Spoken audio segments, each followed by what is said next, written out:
and then we start live streaming. Okay, I received a notification from YouTube that we are live. Great. So Commissioner Bishop, if you would like to start us off.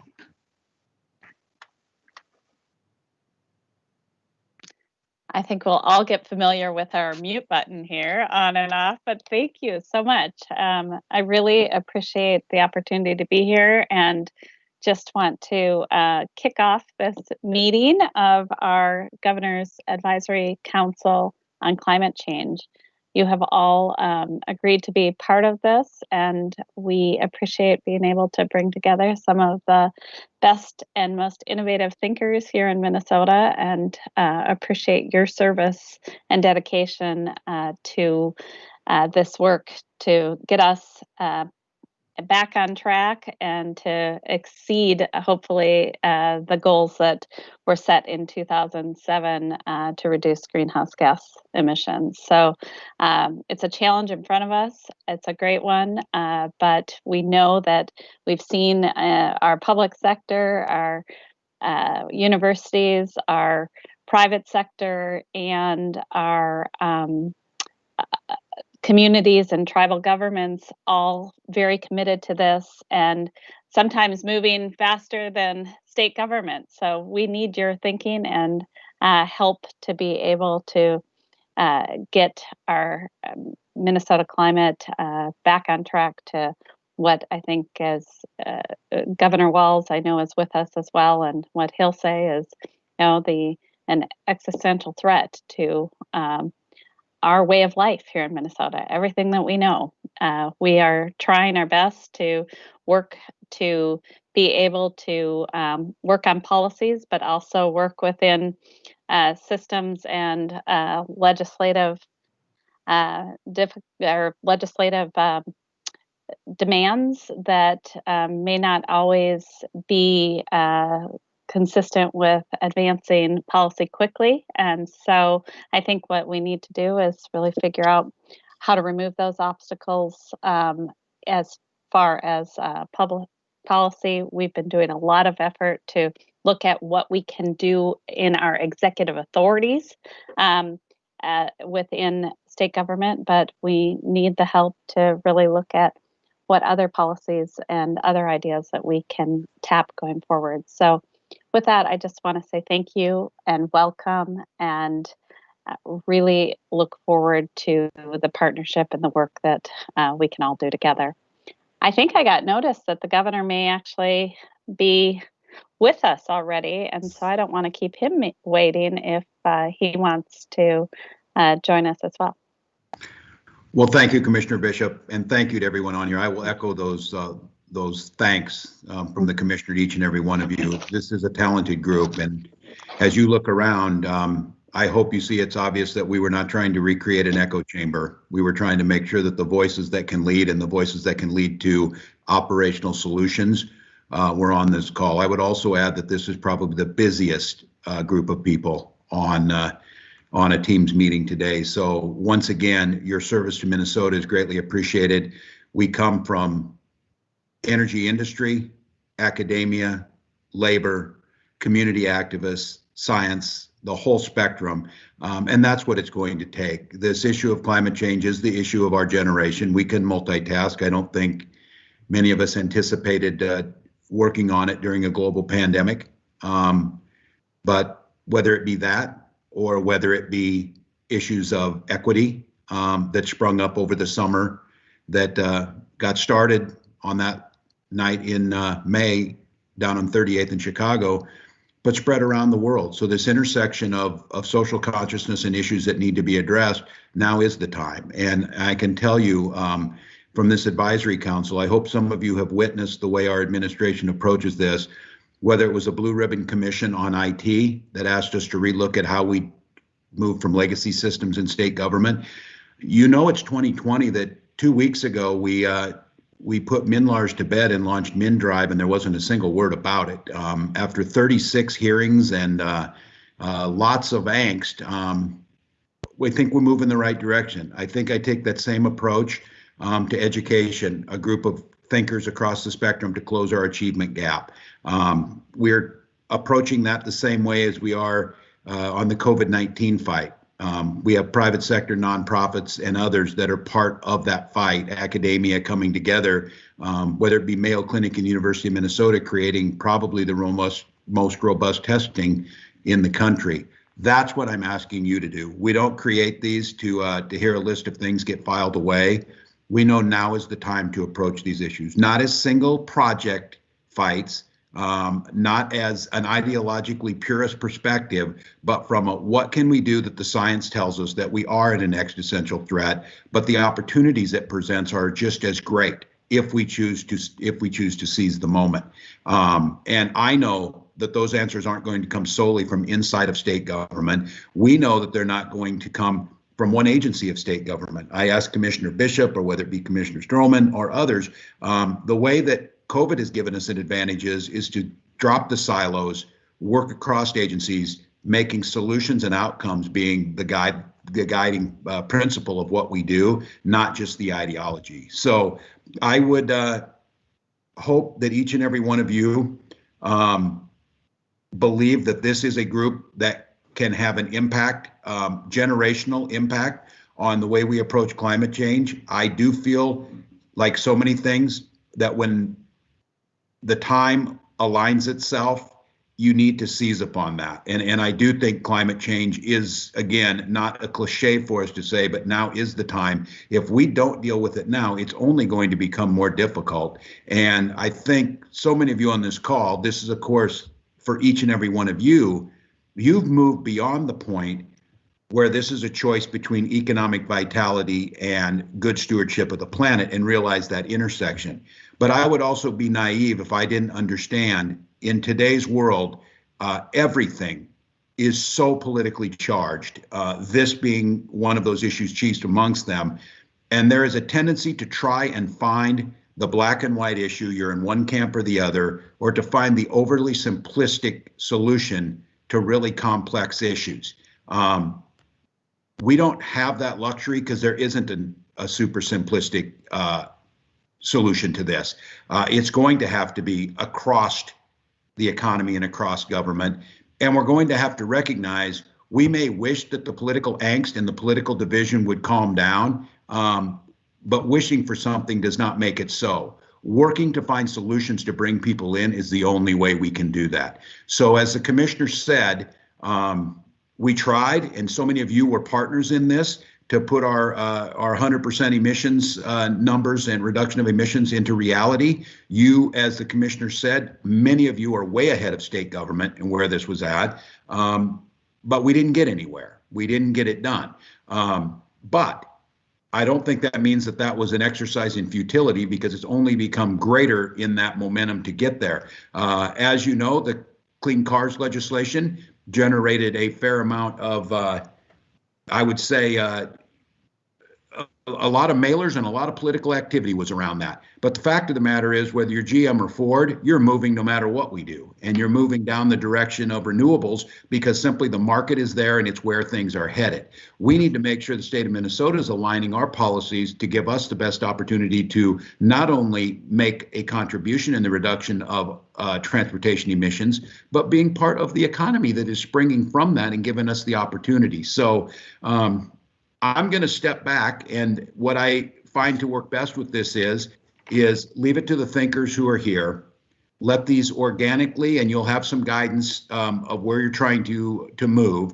My only ask of you is to approach this with the idea that we're going to try and operationalize as many things as we can find to come consensus around. And it's hard to find consensus, I know that. But we want to use the product that's being produced out of this group. We want you to help advise us as we talk, as we move forward, how we interface with the federal government that may take a different approach now to climate going forward, and how we make sure we're extending beyond one administration, whether it be here in Minnesota or whether it be in DC, to put in generational change that actually tackles and starts to move the needle the other direction on climate, while still making sure that we are taking in equity. We're making sure that historic moves around climate do not leave certain groups behind, which we've seen. And so This is going to be tough work. It's the work that many of you have spent a lifetime on. I know that you've worked together in different groups, but this is the first time a governor's advisory panel has put together a diverse group like this. And the state of Minnesota is watching. The naysayers are already out there, tell us that nothing will happen. Naysayers are out there that says we just do this because we don't really want to move. But I think I would ask all of you to open up yourselves to the possibilities that this could be the group of folks and the advisories that bring together that wealth of knowledge, experience, and the intersection of how do you make policy work with the public, that this could be our time. And I'm certainly approaching it that way. So Commissioner, thank you. Thank you to each of you. As I said, I know how busy you are. Your service to Minnesota is noted, and we are grateful for it. And my pledge to you is to use your time wisely and to use the results of what you come up with in a productive manner to help not only the state, but the country and the planet. So thank you all. Thank you. Thank you, Governor. And I think just to build on what the governor said, we're in this really unprecedented time that people didn't expect at all. And how we build our economy back is going to be a critical way, one that is equitable and one that is focused on green growth, I think is part of the challenge that we need to seize upon. And so with this group assembled, and I think the other piece, and you've done a good job of this, is how we kind of bring more Minnesotans to the table and highlight some of the good works that have already been accomplished, but tell that story more broadly throughout the state of, how much our real way of life here in Minnesota is at risk. And we've seen that through our waters. We've seen that through our shorter winters. We've seen that through our increased precipitation and the challenges that our cities face with I just was on with our stormwater cities folks earlier today, but just the great infrastructure challenges that we also face around the state. This is an opportunity, I think, to really start these new markets, to build and to challenge us all in a new way of thinking. So I appreciate that, and I'll turn it back to you, Mariah. Thank you, Commissioner. I'm Mariah Levison. I run the Office for Collaboration and Dispute Resolution, which is at the Department of Administration. And I'm so pleased to be here today with all of you and Commissioner Bishop and the governor to be a part of working on this charge to work together. And having had the privilege of getting to meet all of you, or almost all of you, ahead of our first meeting as we checked in, I'm confident that we will prove the naysayers wrong and do some important work together. So to get us started, our plan for today is to first take some time to get to know each other, even though we have to do this virtually, which is, not the way that we wish things were. We do want to take time to get to know each other because we're hoping that we'll all be working hard together to do important work. So we're going to ask you to do some introductions here in a second. I'm going to go through our agenda and some logistical information first, but I'm going to go ahead and give you that introductory question so that you can start to be thinking about it. So in just a second, we're going to go around and I'm going to ask you to share in just 1 or 2 minutes a personal story, something from your personal experience, your life that shapes how you think about climate work in Minnesota. So again, that's a personal story, maybe something from when you were a child, maybe something from recently, an experience that inspired you, whatever it might be, something personal for you that shapes how you think about climate, to give us a chance to get to know each other. And we'll get to that in just a second. After we have those introductions, then we're going to talk a little bit about how our council is going to function. Most of you are aware of that information. We went over it in our meetings before we started, before we got together today, but we'll review that one more time to make sure that there aren't any questions and to get any feedback that you all might have about the best way for all of us to work together. After that, we'll have a presentation from Frank Kolash, who is the climate director at the Minnesota Pollution Control Agency, who many of you also had the opportunity to meet in our interviews. And he's going to just give a background presentation. We expect that we won't have a lot of those in our time together, but we want to share some basic information with all of you so that we all have a foundation to work from. After that, we'll take a bit of a break and we'll come back together to have a discussion about barriers and opportunities. And that is in part because that is one of the areas of focus that Governor Walz's executive order calls out for this advisory council, and also to help us think about what are those challenges and what are those opportunities that the council can focus on, and where should the council be focusing its energy? How are we all going to work together best to do some meaningful work? After that, Katie Pratt, who's the executive director of the Environmental Quality Board, who again, a number of you got to meet ahead of time, will talk a little bit about where we are on something called our public engagement framework, which is one of the elements of Governor Walz's executive order for the climate change work. So we're going to update you on where we are and ask you some questions about what direction we should go with our engagement work and our engagement framework. And we'll finish the day with next steps and some closing pieces. So before I go any further, any questions from our members about our agenda for the day?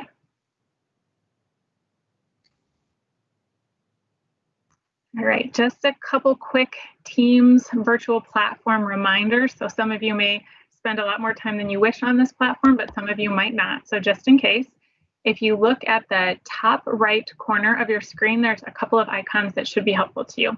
The first one is Two Little People. That if you click on that, it'll show you a list of the names of all of the folks who are on today. The next one is the chat box, and I would encourage you to leave that open for most of the meeting because we are going to use that chat box to have discussion with each other.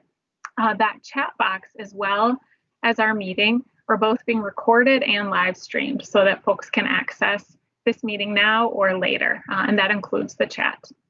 The next button is a hand raise. You can use that to let me know that you would like to speak. After you've spoken, you need to click it again to lower the hand so that I can keep track of who wants to speak. You also can chat if you have questions or comments, or you can just speak up. I think we're a small enough group on the advisory council that we should be able to manage folks just speaking up too. So we really, as much as is possible in this virtual world, we want it to feel like we're in the same room and just be able to talk. So we encourage you to just speak as organically as we possibly can here. And then there's the video icon. And we encourage you to leave your video on as much as you're able to. Helps us get to know each other, as well as to give the public a sense of who's here and doing this work. We understand that folks will need to turn their camera on and off at times, but encourage you to turn that on as much as possible, particularly when you're speaking. And then there's the microphone button. So we all have those moments when we go to speak and our microphone is turned off. So we'll let you know if that's happening, but we do encourage you to keep it off when you're not speaking because it can create some feedback. So I think those are all of our logistics. Any questions about how the meeting's going to function or the Teams platform? All right, with that, we're going to start our introductions. And I'll remind you, while we really want to hear your personal stories, I'm also going to ask you to keep it to just a couple of minutes so that we have time for the rest of our agenda and keep everyone engaged. So the question again is to share a personal story that shapes your view on climate work in Minnesota. And I'm going to call on people in no particular order, just randomly, to help us move through the list. But Commissioner Bishop is going to start us off.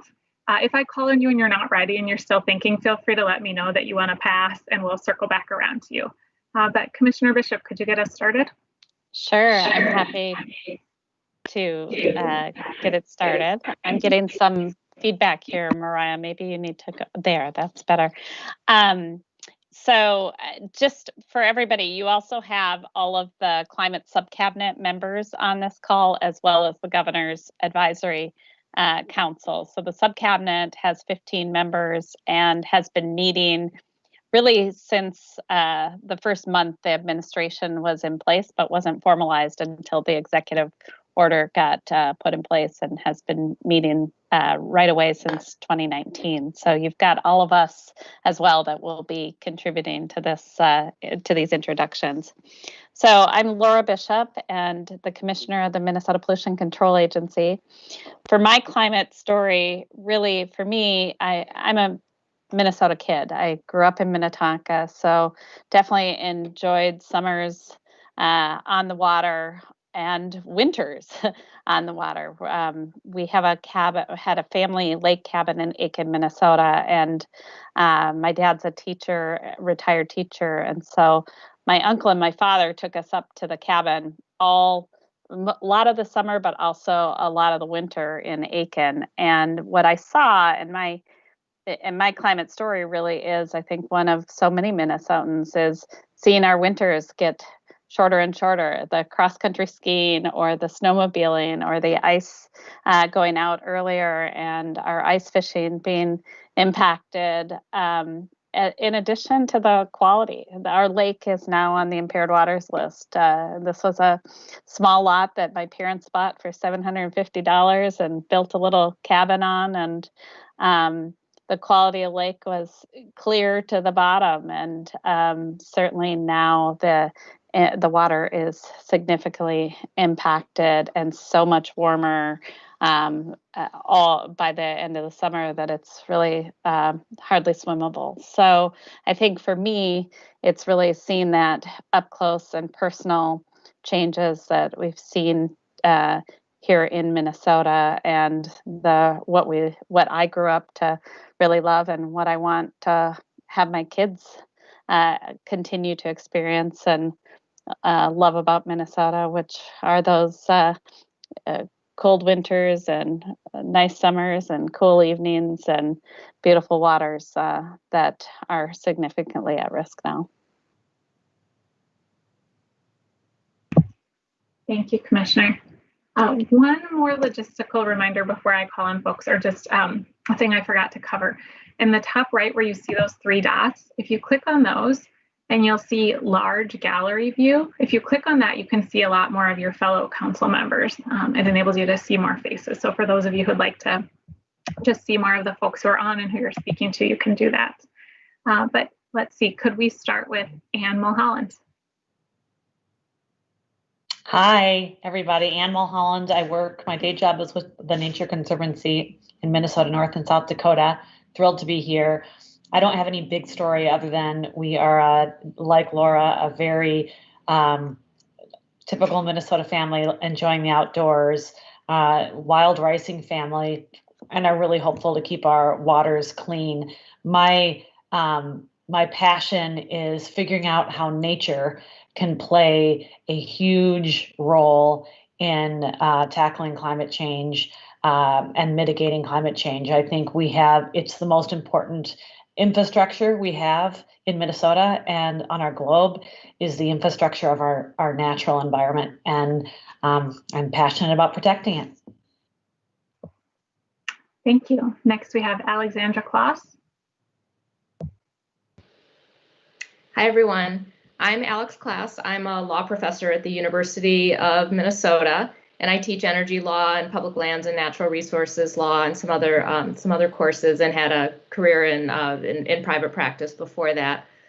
And I guess the story I would share is really focused in on my students. I've just seen in the last 10 years such a growth in the interest of my students in studying environmental law, studying energy law, studying natural resources law.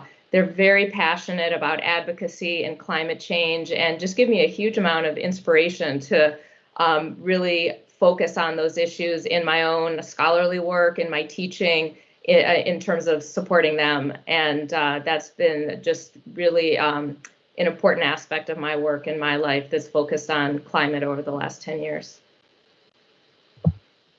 Thank you. Next we have Dave Sunderman.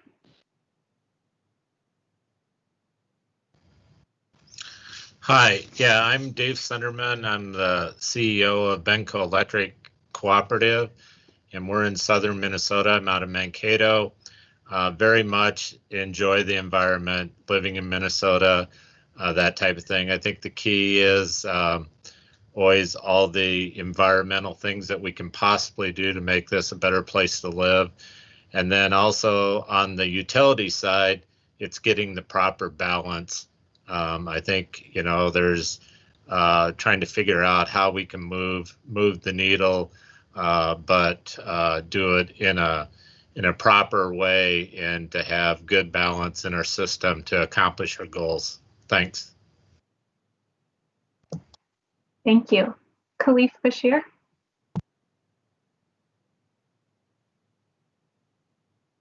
Hi, everyone. I don't know if you guys can hear me. My name's Khalif Ahmed Bashir. I live in Wilmer, Minnesota. That is on the west central part of Minnesota. I work with Genio Foods, that's partly owned by Hormel Foods. My interest in climate change has always been there at a young age. I mean, growing up in Africa in a refugee camp, that's where you experience the most horrific climate issues, I think, compared to, just living here in America. I have seen what drought has done, to our animals. That has always been our only livelihood. We always had issues with, not having enough rains, probably the whole year. Not seeing even a single day of rain. I don't think you guys have experienced something like that. And all of these is just as a result of, I think, climate change. In the previous days, it was never the same. But as time goes, things are changing, and some of us are not even seeing rains. The weather patterns are changing. And as I moved here, I think 2 years ago to Minnesota, the weather patterns or what I've seen in the previous year is not the same as this year. There's huge difference. There was enough rain last year, I think, compared to this year.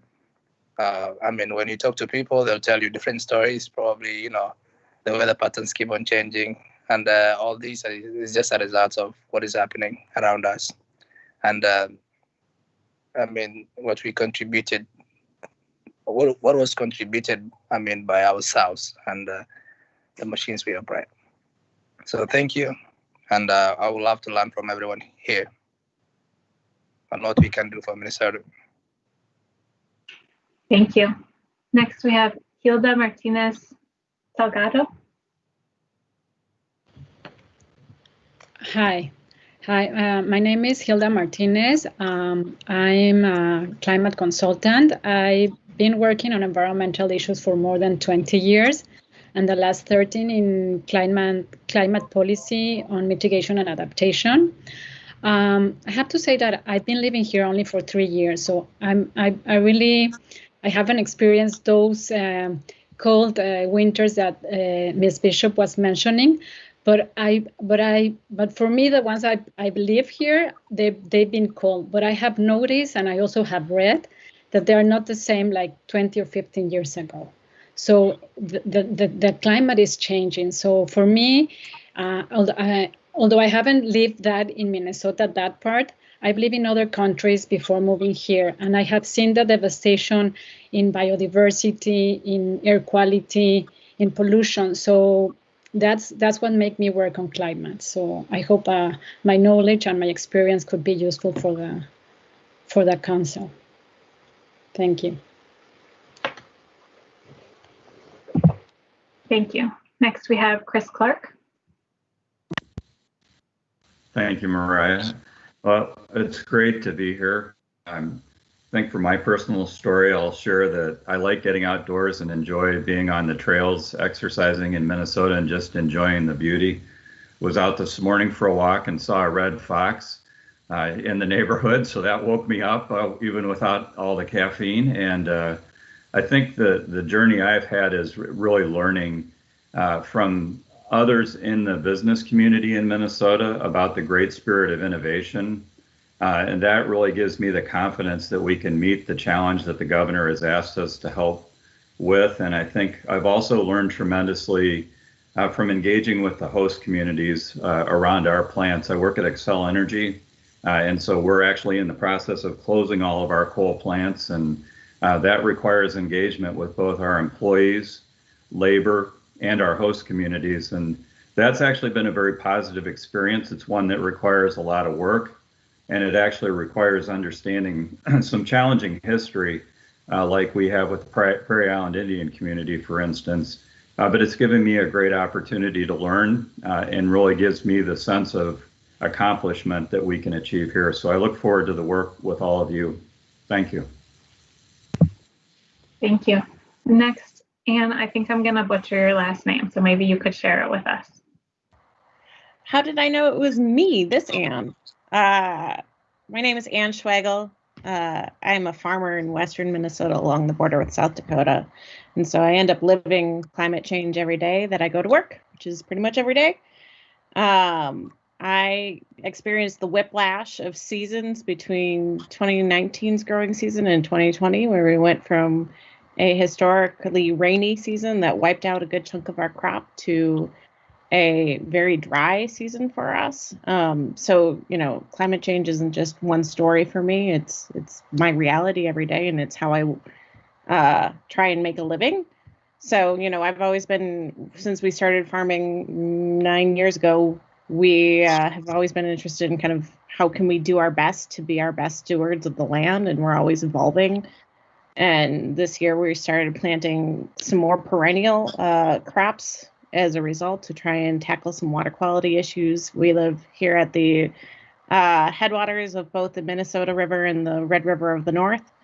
So we end up, you know, I take a lot of pride in what we can do as farmers to kind of tackle both adapting to and mitigating the effects of climate change on Minnesota. And there's a lot of people who live downstream from me. So there's a lot of responsibility that we have to do our best as farmers.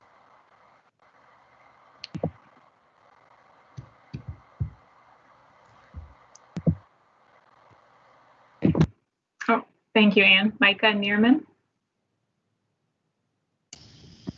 Hi, good afternoon, everybody. My name is Micah Neerman. I'm a internal medicine and pediatrics physician. So I grew up in Kansas, but did my training at the University of Minnesota. And my wife and I fell in love with the state, so we ended up sitting down roots here. I've been practicing for over 12 years and currently the CMO at Gillette Children's Specialty Healthcare in St. Paul. And I would say, you know, for the stories, I mean, I think at least for one, from my background, I mean, I've seen, you know, how even severe weather from climate change affects patients, whether it's ice storms or no matter what it is, it has really profound effects. And I think we all know both direct and indirect health effects. And two, I've seen how it really can be disproportionate and costly as to those who can least afford it. So then I think for me then too, on a personal level, I love being outdoors like all of you. And I spend a lot of times outdoors with my son. And so, you know, it's great to be able to be a part of a collaborative solution so that, you know, my son and other kids from all the communities, you know, will inherit, you know, a world that at least will not be worse than the way we left it. Thank you, Micah. Mike Berkland. Thank you. Good afternoon. Hopefully the audio is working okay. Maybe a nod. Okay, good. Thanks.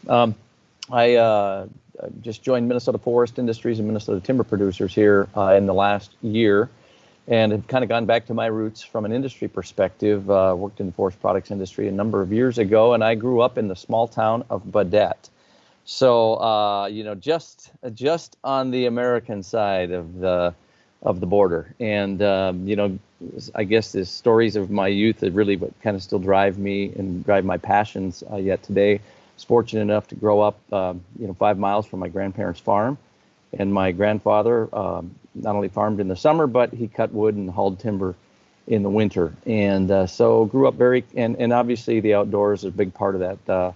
Of the upbringing in that neck of the woods. So feel very connected to the land in a lot of different ways, and see how rural communities can benefit from you know, industries that are reliant on our natural resources, and in this case specifically forest management, which as we heard a couple of comments earlier, you know, our natural environment, our forests and active forest management play a vital role in mitigating climate change and adapting to it in the future. And not only that, but really benefiting rural communities at the same time, and providing products that are going to be beneficial for our state and our nation and the world for the long term, that store carbon.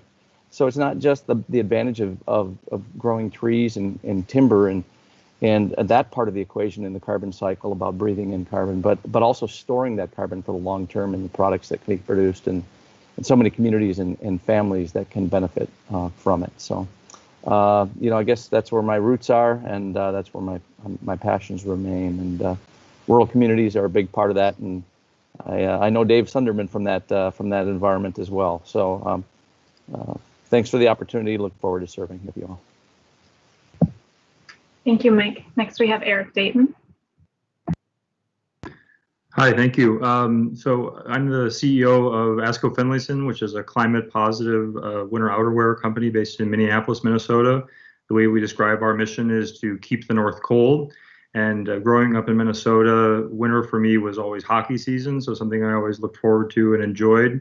But I think my real sort of eye-opening experience when it comes to climate was an expedition that I was part of in the mid-2000s, led by legendary Minnesotan Will Steger, who's since become a real leading national activist on climate change.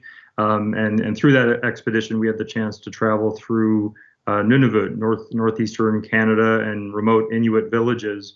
And part of our reason for being there was to meet with the elders of these communities and hear how climate change was impacting their communities and their Inuit culture. And this was maybe 15 years ago, but at that time it was really the front lines of the impact of climate change. And it was then that I realized that this was something where I would be experiencing the impact of climate change in my lifetime. And here we are 15 years later, very much starting to experience and see those effects. So appreciative of this opportunity to serve with all of you, and look forward to our work together. Thanks. Thank you, Eric. Wayne Dupuy. Good afternoon. My name is Wayne Dupuy. I'm from the Fond du Lac Reservation. I'm the environmental program manager there and have been for the past 13 years. I'm also a member of the Fond du Lac Band, and I guess the personal experience is every season we have ceremonies and activities that go along with those seasons. And I've participated in that since birth. I've lived here at the head of the Gitchigami, Lake Superior, since I was born. And like I say, we have ceremonies and celebrations and activities for every season, and I hope that that my children and grandchildren can participate in those and enjoy all of the benefits of each season. And hopefully we learn to live sustainably with all of our relatives that contribute to those activities and ceremonies. Miigwech. That's all I have to say right now. Thank you. Next, we have Kevin Pranis. Thanks. So I'm a Minnesota native. I grew up outside of Casca. I work with Lyman, Minnesota, and North Dakota. We represent 12,000 construction laborers across 2 states, building and civil infrastructure, but also lots of energy infrastructure, everything from wind and solar to pipelines and distribution lines. And when I think about climate, I think about a couple of our members who work in energy and participate in our activism around renewable energy jobs. One of them, Pappy, is retired now, so he can focus on his main love of playing Santa Claus with his giant beard. But he worked in plants and told me once that he grew his beard out to the point where he couldn't wear a respirator just so he would not be eligible anymore to go back into plant work, which is pretty tough and pretty dirty, even though it's where a lot of our folks made a living. And Jean's the other one, and she worked at Flint Hills at the refinery. She worked on a solar project from Mortensen, where she had an orange T-shirt that said "Local Jobs for Local Workers" that our activists wore to hearings, and her shirt turned completely yellow from all the time that she spent working out in the sun in the solar project. She was incredibly proud to get a chance to work on something that she had done activist work on and campaigned for. And then after that, she went back to Flint Hills, and I think that what I'm reminded about of them is that these jobs are interesting and complicated, and they don't fit in the boxes that a lot of times the way we discuss them tries to fit them into. And so always trying to connect that to climate is the actual people doing the hands-on work.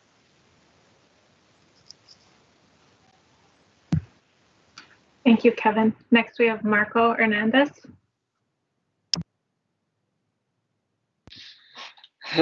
Hello, my name is Marco Hernandez. I use he, they pronouns. For a year and a half now, was the environmental justice organizer at Copal, Minnesota, but now serving as the public policy director of Copal, or Communities Organizing for Latino Power and Action. And so my climate story, basically, and what really ties me into this work, is that I grew up in Richmond, California. For those of you who don't know where that is, it's located in the East Bay, near Oakland, Albany, El Cerrito, Berkeley. And it's home to the second biggest refinery in the state of California, the Chevron refinery. And the communities that are located in Richmond and the San Pablo area are typically Black and Latino communities in Richmond and San Pablo. And so growing up in these conditions, always breathing in toxins and pollutants from the refinery, and as a young kid thinking for a while that that's where clouds were coming from, isn't sort of a reality for kids to be living, especially for many Black and brown kids across the country. And so looking into the state of Minnesota as well, and doing my environmental work and seeing some similarities here, like the Herc incinerator with North Minneapolis, and how, especially in these times of self-quarantining, a lot of people still breathing in those toxins from burnt trash. And also working in Copal and just continuously opening my eyes. We went to a delegation trip to Central America last year with Attorney General Keith Ellison, Representative Ray Dean, and other environmental organizers to not only witness atrocities that have been done by American and Canadian mining companies towards Indigenous and Garifuna communities in the rural sides of Central America, but to also hear about the wins too, how a town in El Salvador has named Suchitoto, declared water a human right, as well as the whole country banning mining for the foreseeable future. And so we like to talk about how we think globally and act locally, because whatever we do in the state of Minnesota not only will impact the state, but will have consequences globally too. And so I'm here to elevate not only those experiences, but the voices of people living in frontline communities as well. Thank you, Marco. And next we have Patrick Luneman. Thank you, Mariah. My camera is not being accepted today, but I can see you. Hopefully you can hear me. Do you hear me, Mariah? We hear you. Anyway, third generation dairy farmer from Todd County. And that's given me the privilege of actually working with the land for over 40 years. And I've seen so many changes in my career as to what's happened from the climate perspective. And where I see it the most is actually in the forest area that we have on our farm. And, you know, this isn't all climate change, but first we lost our elm trees. Well, then they were replaced by ash trees, and now we're probably going to lose our ash trees. And it's just, I'm just seeing a lot of issues that are coming up by the significant changes that we're seeing. My first 10, 15 years of farming, we had a fairly dry climate, and now it's very wet, very erratic, very different than what I was used to when I was in my younger days. And, you know, I think that there are some things going on that we definitely need to address. And I'm looking forward to working with this group to find some solutions as to what we can do to make our world a better place. Thank you, Pat.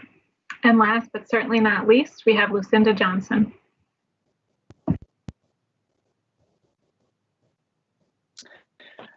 Good afternoon, folks. I'm Lucinda Johnson. I work at the Natural Resources Research Institute, where I am the director of science now, director of research. I am a climate change researcher. My work really focuses on assessing the impacts of climate change on aquatic systems. I work across the Great Lakes Basin as well as across the upper Midwest. In terms of my climate story, a couple of things come to mind. I moved to Minnesota from Puerto Rico, so the climate change was a little bit of a shock, to say the least. But one of the startling things and one of the stories that I tell the public whenever I have a chance to talk about climate change in a public setting is that when I moved to Minnesota, to Duluth, 32 years ago, growing tomatoes was something that was an aspiration. We grew them, but we almost never were able to get them to ripen by the end of the season. And now everybody grows tomatoes everywhere, and we expect that our tomatoes will ripen by the end of the season. That's just one of those very tangible things that has changed, along with many, many other aspects of our environment and likewise social and economic factors. I am really interested in participating in this committee because I'm anxious to see how far Minnesota could go with exploiting natural climate solutions. We have so much natural land across the state that we could be using to sequester carbon, either in big trees or in bogs and other natural areas.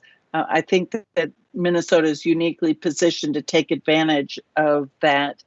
And also, I am very interested in early warning systems, and it is really important for us to understand some of those signals that allow us to act preemptively before we reach tipping points. So a part of my research involves identifying indicators of climate changes and identifying ways that we can understand when we're approaching thresholds where we need to act. So I'm appreciative of being selected for this committee and look forward someday to meeting you all in person.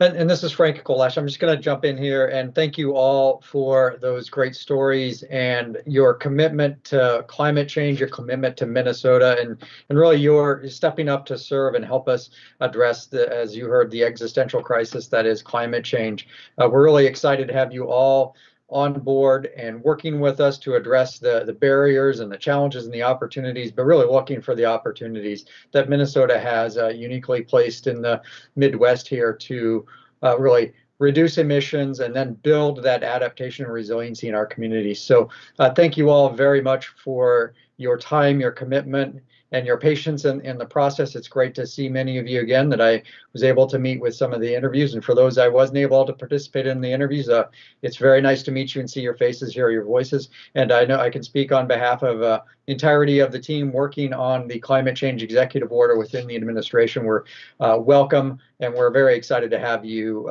join us in this work. And we're really excited to look for the ideas and the contributions you can bring to our work. So thank you again for your willingness to serve and help us out. Frank is going to bring up a one-page overview of the Governor's Advisory Council on Climate Change for just a minute here, and I'm going to just run through it. It's a document that we'll email to you after the meeting and that we'll post on the webpage for the Advisory Council too. But this is just to make sure that we all have the same information and same expectations about the Advisory Council. So there's a piece here on background, which says that this council was created by the governor's executive order, which also created a subcabinet on climate change. Frank is going to talk more about that in a minute, and that it charges the subcabinet with helping Minnesota to develop policies and strategies that get us back on track with the goals of the bipartisan 2017 Next Generation Energy Act. The purpose of the council, as it's laid out in the executive order, has three parts to it. One is really to help the state identify the barriers and the opportunities for developing and implementing effective policies and strategies, again, to get us back on track with those goals of the Next Generation Energy Act, as well as to help us plan for resilient communities. And then the next two pieces are about doing that work in a way that promotes equity and promotes a just transition for impacted workers and communities. So those are the areas that we know that we're going to focus, but we're going to talk some more today about what does it mean to focus in those areas, and are there other areas, and what is that going to look like? You want to scroll down for me, Frank? Again, we're going to talk more about this scope piece here in just a minute, but the Advisory Council is an advisory body that's designed to provide guidance to the subcabinet, which are a long list of the state's state agencies that do work around climate that Frank is going to go over in more detail again here in a minute. And in addition to providing advice, there'll be opportunities to partner with the subcabinet on activities ranging from public engagement, developing of messaging, building coalitions. Again, that's what we're going to talk more about today. Where are we going to focus our energies? And the council is an advisory, not a decision-making body. And there's a list of all of you, and we will have pictures and bios up on the Advisory Council webpage too, so that you can remember who everyone is and keep learning about each other. And then there's a section on members' roles and responsibilities, which are pretty basic, just being committed to the purpose, which we know you are because you've seen that before and you applied to be on the council, attending meetings, working together, help to think through and integrate diverse perspectives on climate change, look for opportunities to work with your networks and to build partnerships for climate action and engagement. The timeline and duration is that we expect the Advisory Council to meet for the duration of the governor's term. We expect to meet quarterly, and there may be work between meetings in the form of some teams or work groups or other ways of working together to do meaningful work together. And then just a reminder that advisory councils in the state of Minnesota are subject to two laws. One is the Minnesota Government Data Practices Act, and the other is the Minnesota Open Meetings Law. So we went over some of that in our prep, but that's a reminder that our meetings are open to the public as well as the information that we use or generate in our meetings. So any questions, comments, thoughts about that document? Could be questions, or if there are things that you think are not quite right, or things that are missing from that document that would help us all understand how to best work together, you can jump in now or chat a comment. You can also send feedback and response to the document when Frank and I send it out after this meeting. So any questions or comments?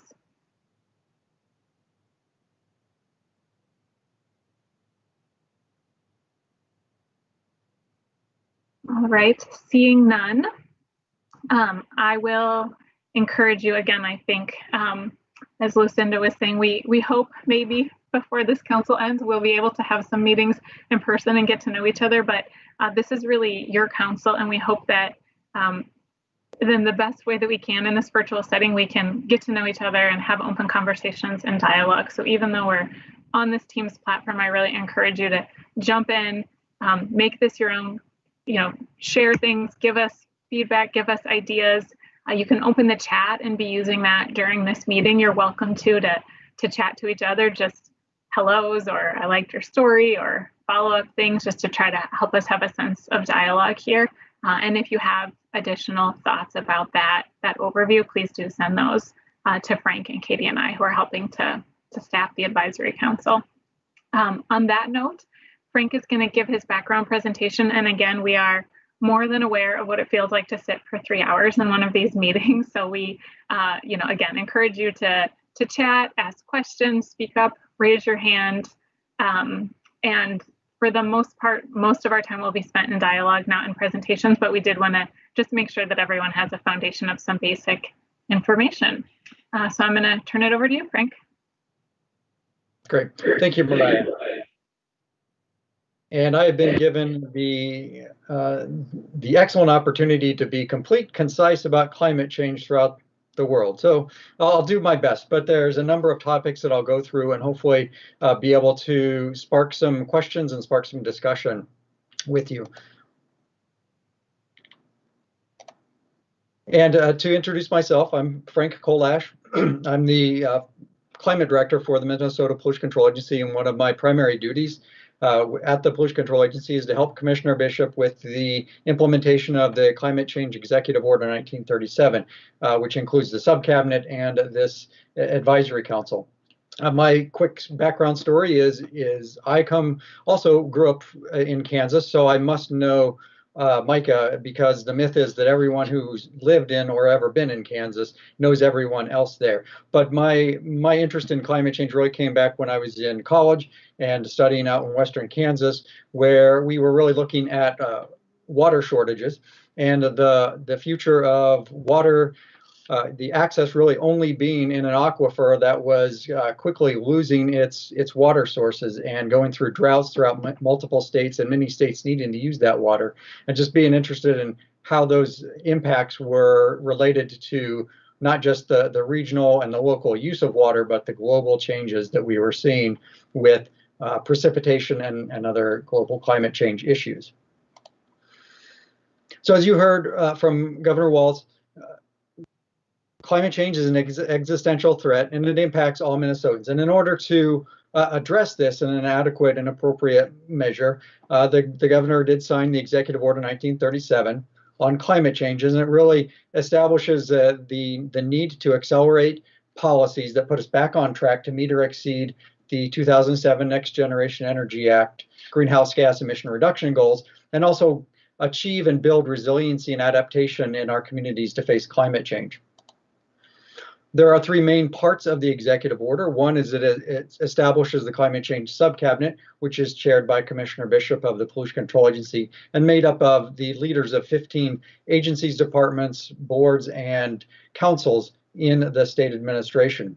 The Climate Change Subcabinet has two primary duties. One is to identify the policies and strategies that will return Minnesota to being on track to meet or exceed the Next Generation Energy Act's emission reduction goals, and also to identify the policies and strategies that will build resiliency and adaptation to climate change in Minnesota.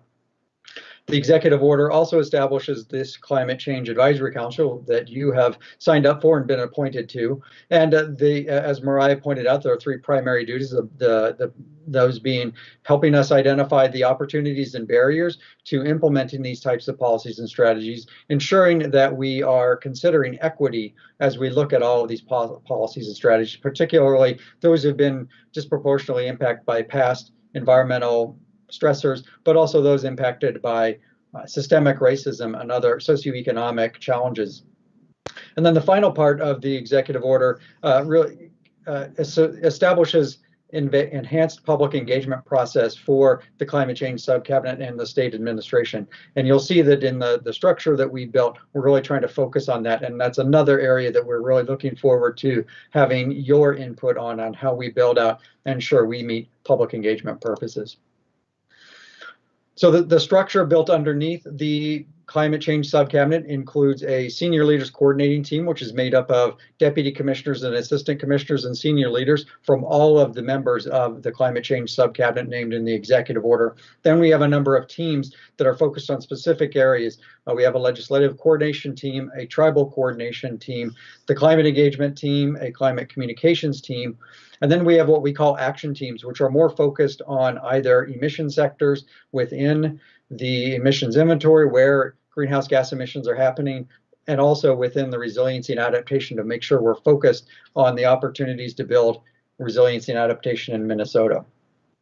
So we've been working for the last number of months, and our initial set of work was to identify ideas to prepare for the next legislative session that's coming up, and then also start the engagement process and then build the engagement framework so that we can move forward on the work that's called for in the executive order.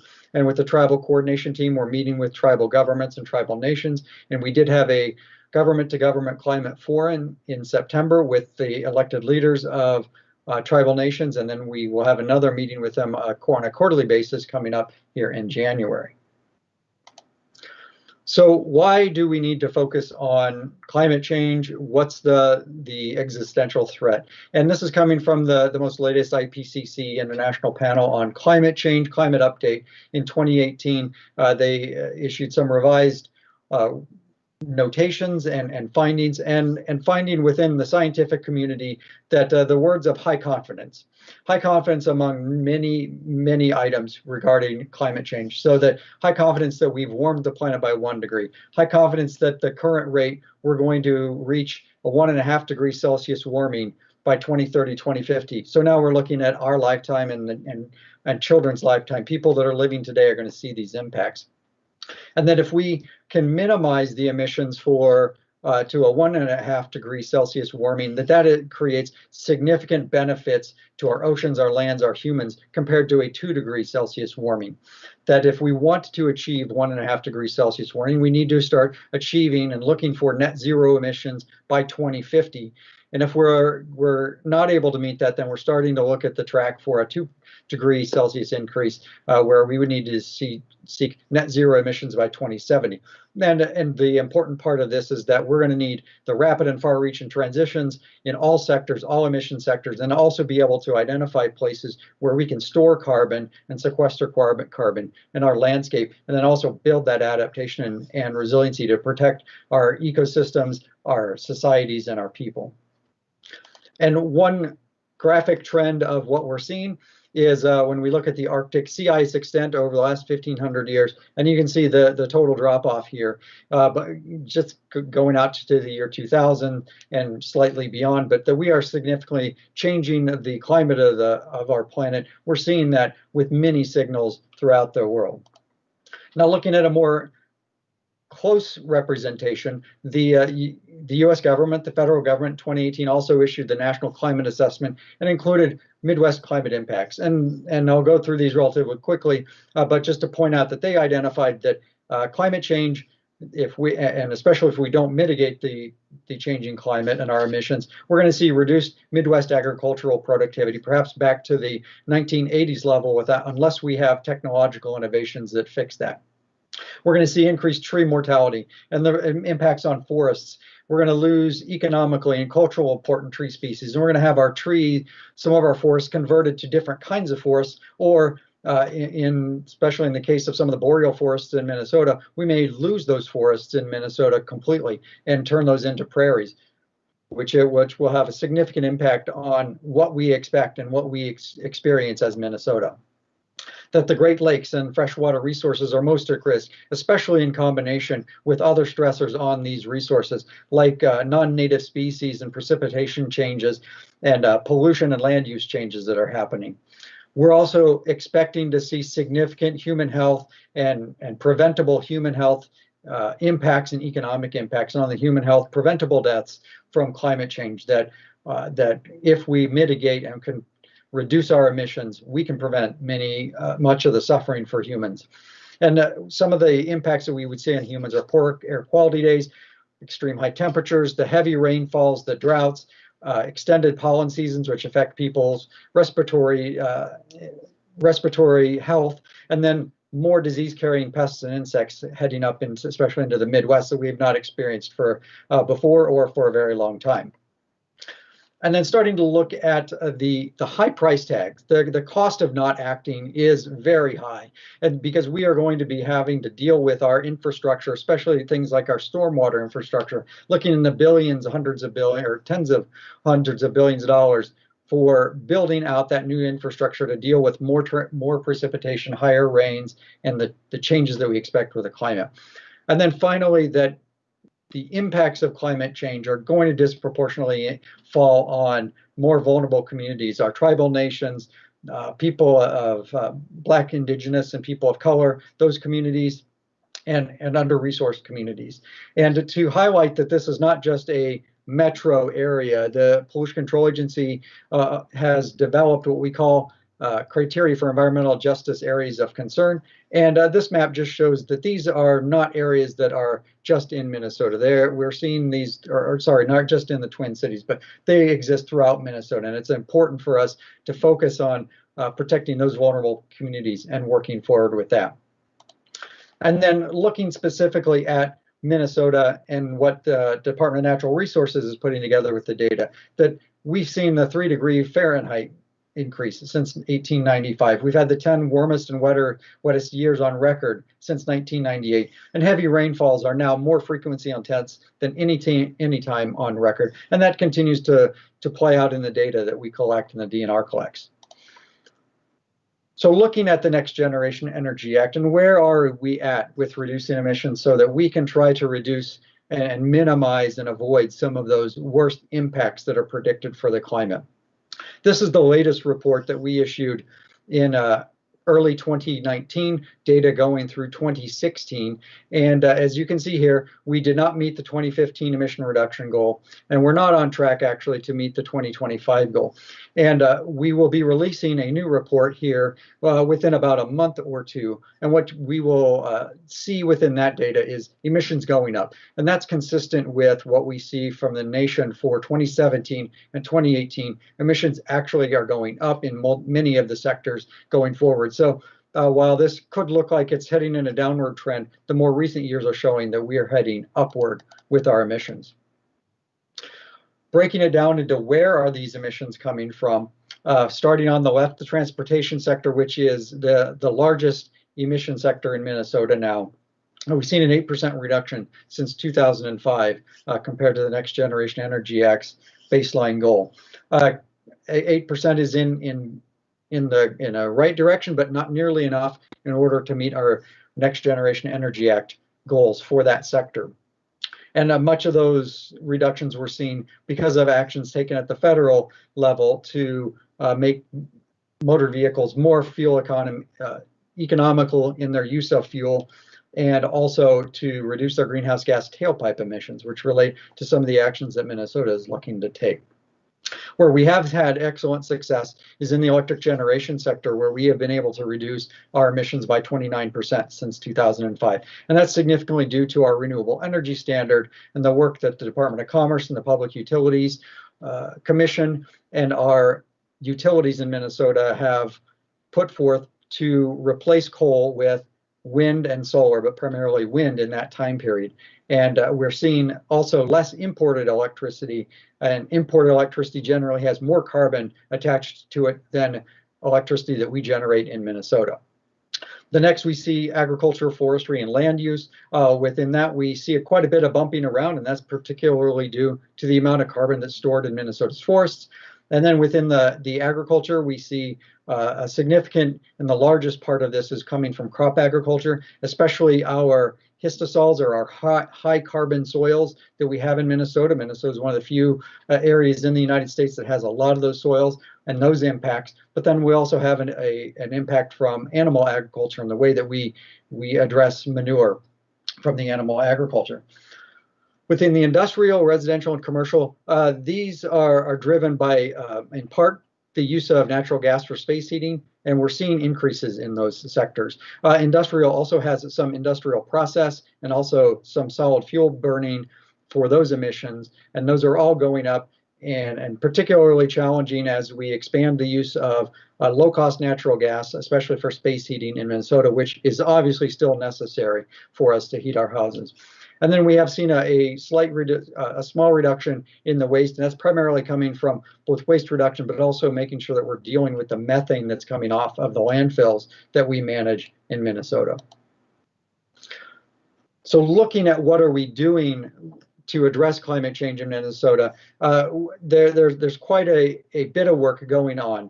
And the primary sectors that I'm going to look at just come out of the discussions that happened within the subcabinet's action teams discussion over the summer, but also many years of prior work moving ahead. So within the power sector, we're looking to continue to reduce carbon emissions from our electricity generation in Minnesota.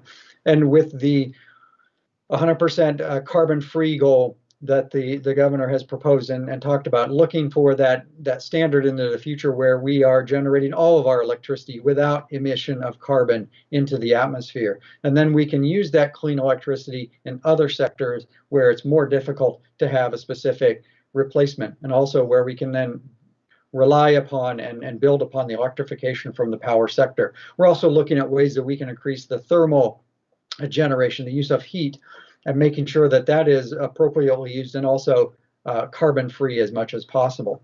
Within buildings, we know we have a lot of emissions that come from buildings, and we want to focus on increasing the efficiency of buildings and reducing the emissions from buildings, both our new buildings, which can come from building codes and other types of ideas, but also within our existing buildings, retrofit with the energy efficiency, but also other types of switching to different types of fuels, and then also using renewable electricity within our existing buildings.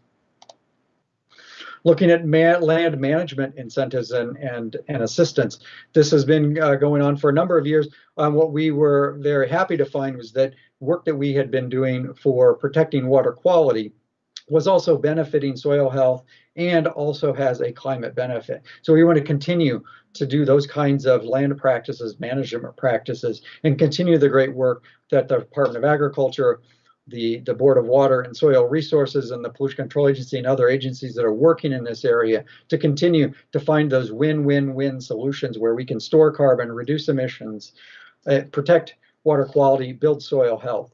And then we also know that we have significant forest lands in Minnesota, including our urban forests, and that climate change will affect these resources. And how do we best manage those? And how do we look for the opportunities to build the soil health and build the carbon storage in our urban forests and our natural forests and our public and privately owned forests, and then also help where we need to with some of those forests to adapt to a changing climate and finding climate appropriate species and be able to support that within Minnesota. And then we know that pursuing market-based systems for land practices will help to reduce emissions, build resiliency, build adaptation, and identify opportunities for carbon storage. And that really brings us to being able to put into the value system and evaluation system of ecosystem services that our lands can provide to us, including carbon management, that really facilitate our ability to seek reductions and store carbon and build adaptation into our natural systems.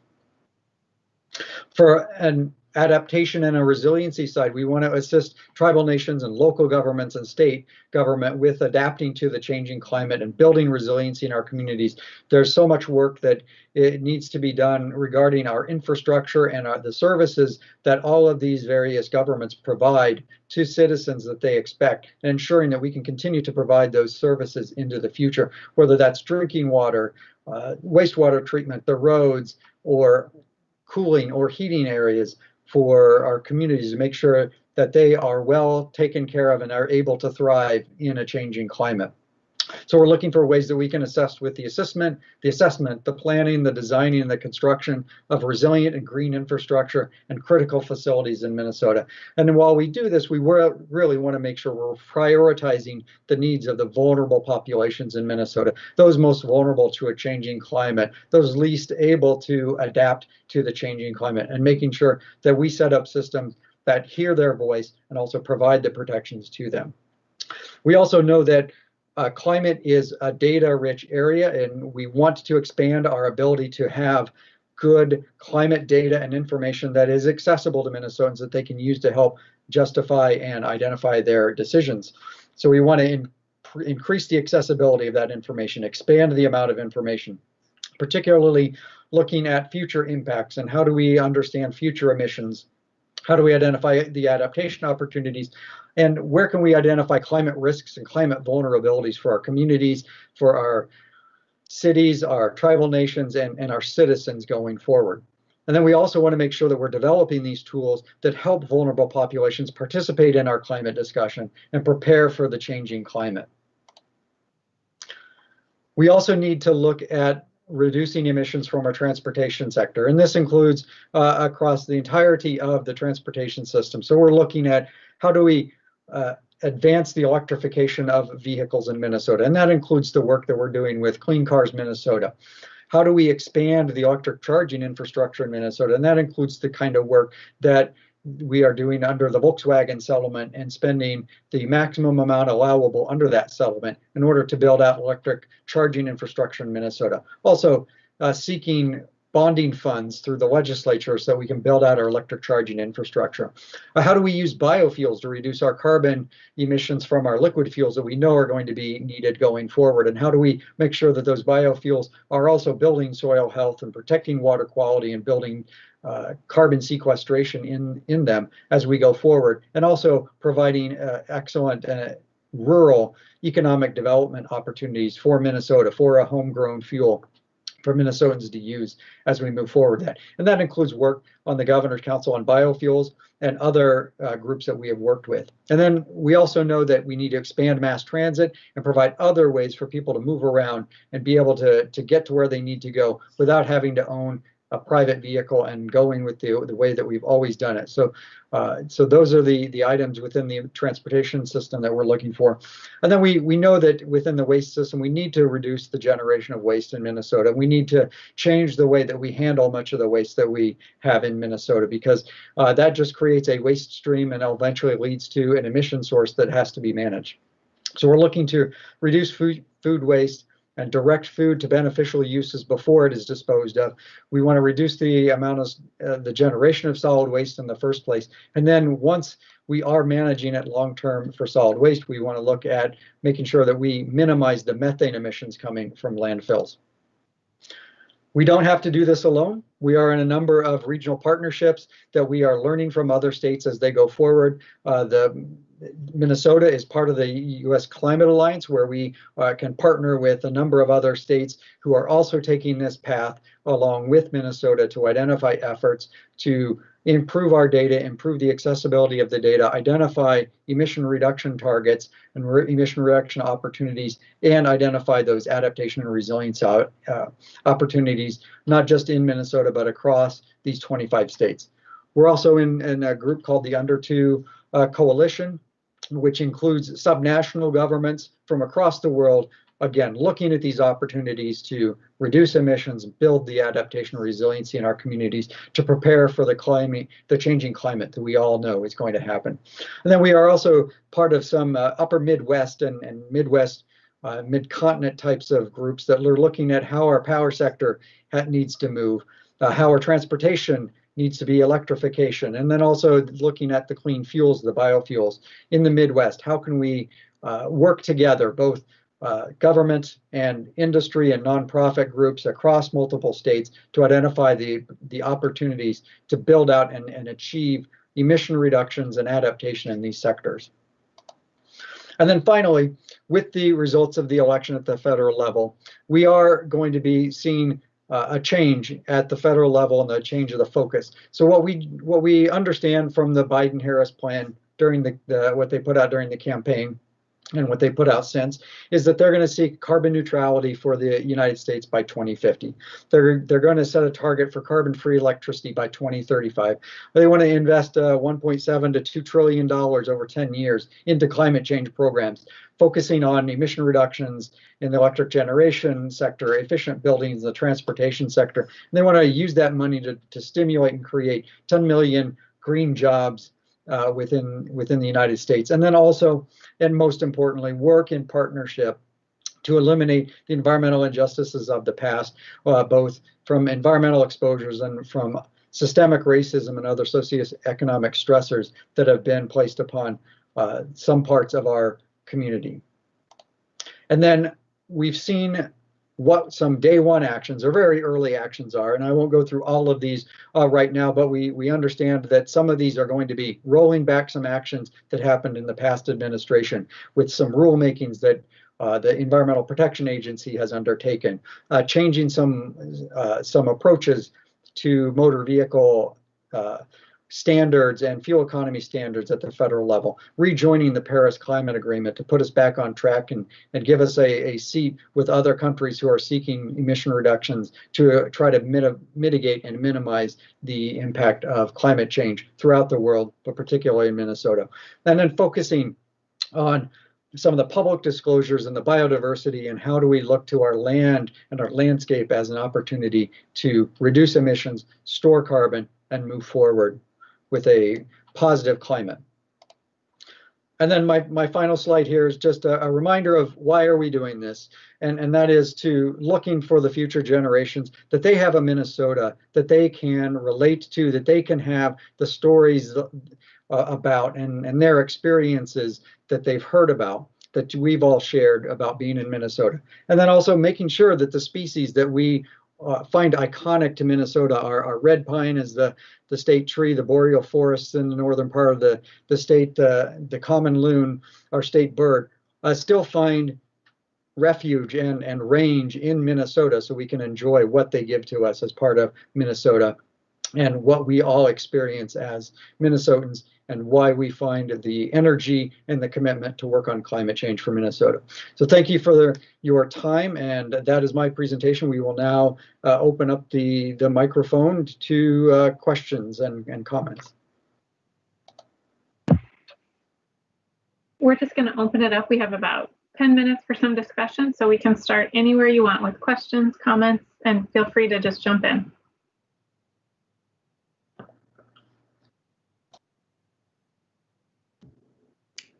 Hi, everyone. This is Alex Class. Of course, the law professor always talks first. But anyway, I just really wanted to, emphasize the focus on, or try to put more of a focus on transportation-related emissions. It's our largest, I put this in the chat, but it's our largest single source of greenhouse gas emissions in Minnesota.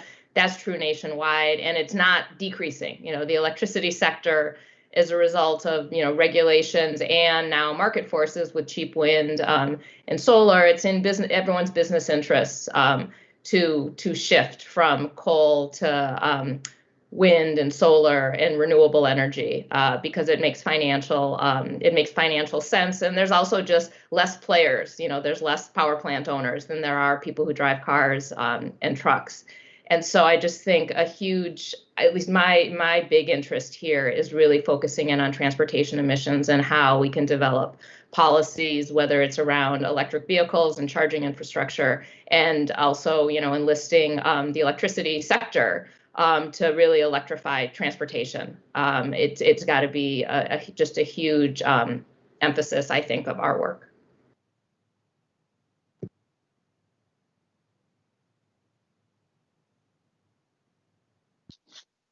Thank you for that.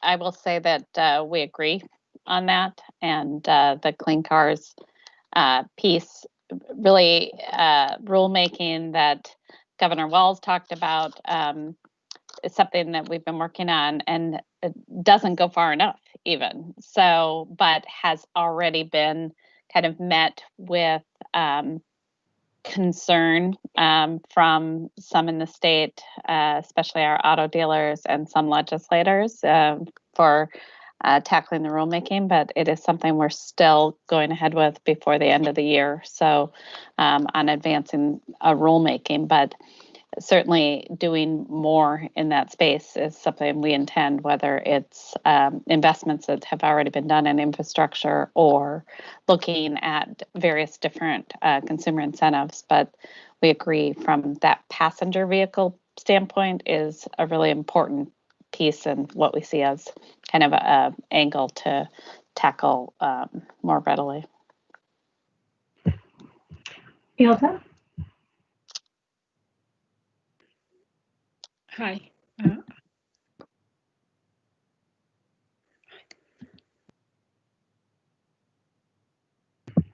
You're still on mute. Okay.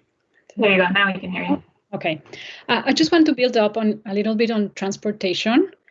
I think that the electrification of transportation, I think it's one of the things that's going to help us reduce the greenhouse gases on the sector.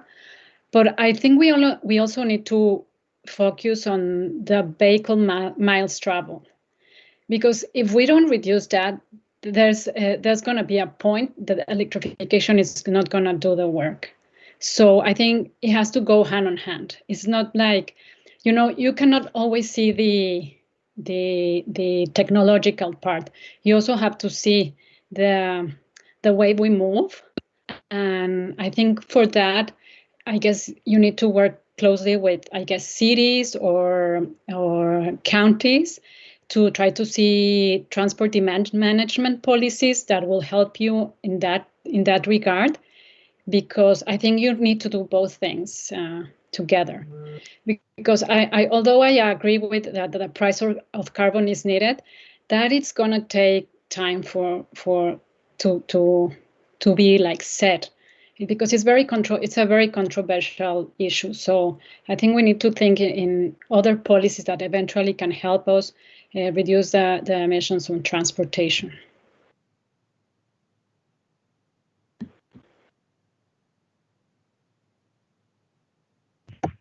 Micah?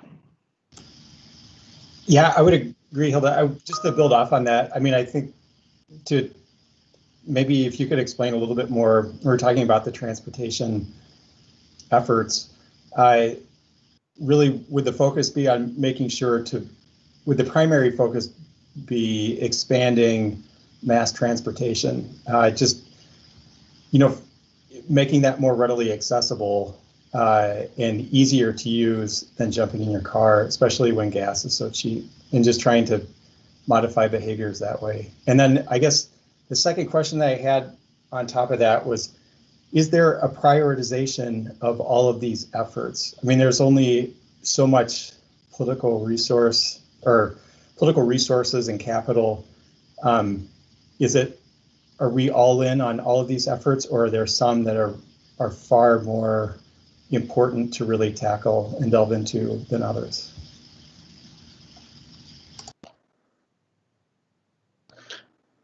I will jump in on that and answer that. And I think we really have to be all in on all of these ideas, because the enormity of the emission reductions that we need to see across all sectors, but particularly in the transportation sector, which is the largest sector, really demands us to focus on all of those topics that we were talking about, electrifying the fleets where we can and as much as we can, using cleaner fuels, using biofuels, lower carbon intense biofuels in Minnesota, where we still need that liquid fuel.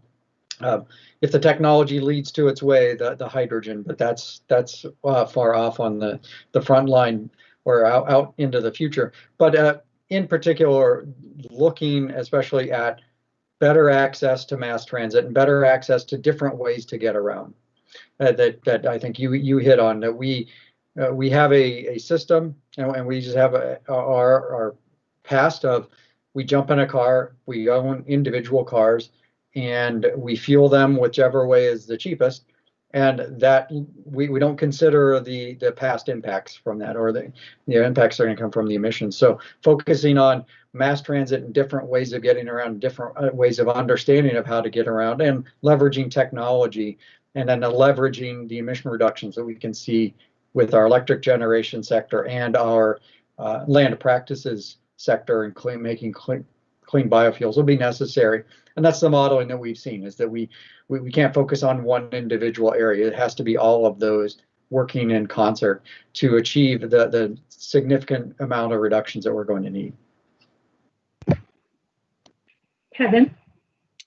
I just, following up on the discussion, I think it's helpful, and there was some reference in the presentation to these questions of trade-offs and scarcity about, where do we want to prioritize, for example, electrification. So to dig down a little further in prioritizing, and I agree we need to work across sectors, but there's questions like, if we're going to electrify, we probably can't do everything at once. And so figuring out what are the costs of replacing other fuels, for example, with electricity in different sectors, and what do you get for it, I think it seems important, as well as questions about, for example, 90%, getting to 90% carbon-free electricity versus 100%.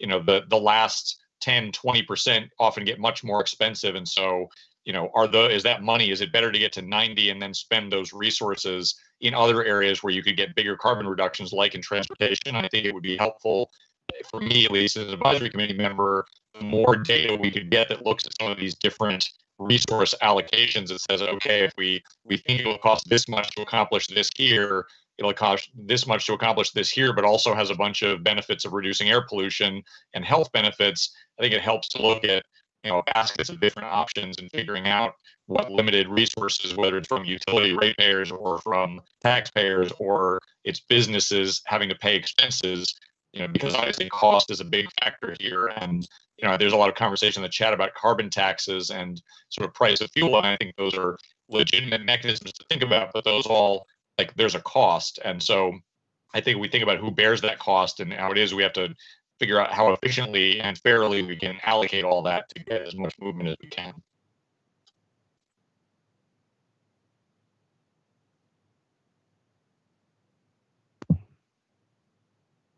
Other questions? Were there any things that Frank shared that people wanted clarification on or had a question about, or just other thoughts? I think I'll just chime in because Hilda raised a point here, and I think, we're seeing that the incoming administration is really looking at that being net zero by 2050. We've seen some states go there as well. And certainly it is some place that we'd like to see Minnesota achieve. And I think what we have found right now is even where we are with the governor has set a goal to meet or exceed the 80% by 2050, leaving open that possibility. But right now, unfortunately, Professor Klaas kind of gets to this too. The political environment and political climate hasn't even allowed us to get on track with where we are. So getting the political emphasis back to get us back on track with the hope of exceeding, or eventually with when we see federal action, which we have not had in these 4 years. We've seen rollbacks. We hope that we could get there.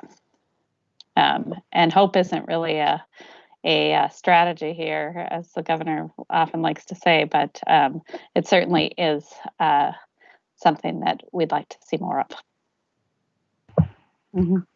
We're going to take Anne's comment and then we're going to go to a break, but we will pick up all of these threads again. Anne? Yeah, the only thing this has been a great conversation, and I think transportation is really important to be a huge part of the solution. One of the things, as we think about the political, climate, and I think Frank, to your point, all of these strategies are really, really important to get at. The one thing I want to kind of point to is that we actually have some risks, I think. Our natural infrastructure has a lot of risks right now. There's a lot of competing demands as it relates to forestry and having huge conversion. I think we're the second in the country on forest conversion right now in northern Minnesota. So I think there's huge risk to that our natural infrastructure that is right now capturing carbon.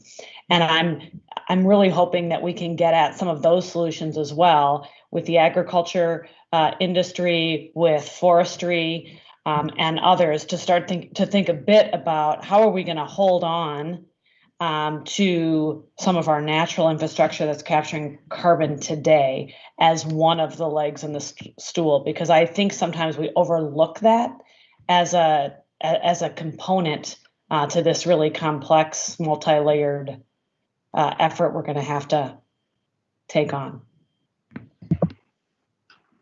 Thank you, Anne, and thank you all for that great conversation. We're going to take a 10-minute break right now. So it's 2:35. We're going to come back at 2:45. So feel free to turn off your cameras and your mics and stretch or do what you need to do to be back energized for the second half of our meeting. Thanks, everyone. Thank you.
Just remind folks that there's a great conversation going on in the chat. So if you haven't opened the chat box, that's the second icon from the left up in the top there. So you can see some great conversation happening there. In just a second, I'm going to turn the conversation over to Craig McDonald, who is the Assistant Commissioner for Air and Climate Policy at the Minnesota Pollution Control Agency. And he's going to talk about what are some of the key barriers and opportunities that the members of the Climate Change Subcabinet have identified, as well as that senior leaders team that Frank talked about the deputy commissioners, assistant commissioners, and other leaders in the state. And while Craig is doing that, I'm going to ask all of you to take a minute to think about what do you perceive to be the top barriers and opportunities when it comes to climate change. And as you're listening along, you can reflect on what those are from your vantage point. And then if you could chat out, your 1 or 2 top opportunities and barriers into the chat box as Craig is chatting, that would be great. And once Craig gives us an overview, then we're going to go around and hopefully hear some more from all of you about, given those barriers and opportunities, where should this council focus its energies. So with that, I'll turn it over to Craig. Great, thank you, Mariah. I'm going to assume that folks can hear me. You're quite soft, Craig. Okay, is that better? I've been having some technical difficulties. Yeah, if you are able to be any louder, it might be helpful, but I think we can hear you. Is there anyone who can't hear Craig? I think we can hear you, it's just soft. Okay, apologies. Just trying to fiddle with my mic, so 1 second.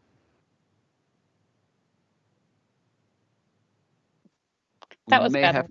Okay, that's good. Great, just had to plug it in. So before I kind of get started on this barriers and opportunities conversation, I just wanted to echo what the governor and what Commissioner Bishop and Frank has said. We are so excited for this group to be together today and for bringing all of their talents, their resources, and your ideas to the table. So just want to take a moment to say thank you. And also just wanted to introduce myself. As Mariah said, my name is Craig McDonald, and I have the privilege of serving as an assistant commissioner at the PCA. So I get to work with Commissioner Bishop, Frank, Mariah, Katie Pratt, and a whole bunch of other folks on climate change policy every day. And it's kind of just a real privilege and it's an honor to be doing that.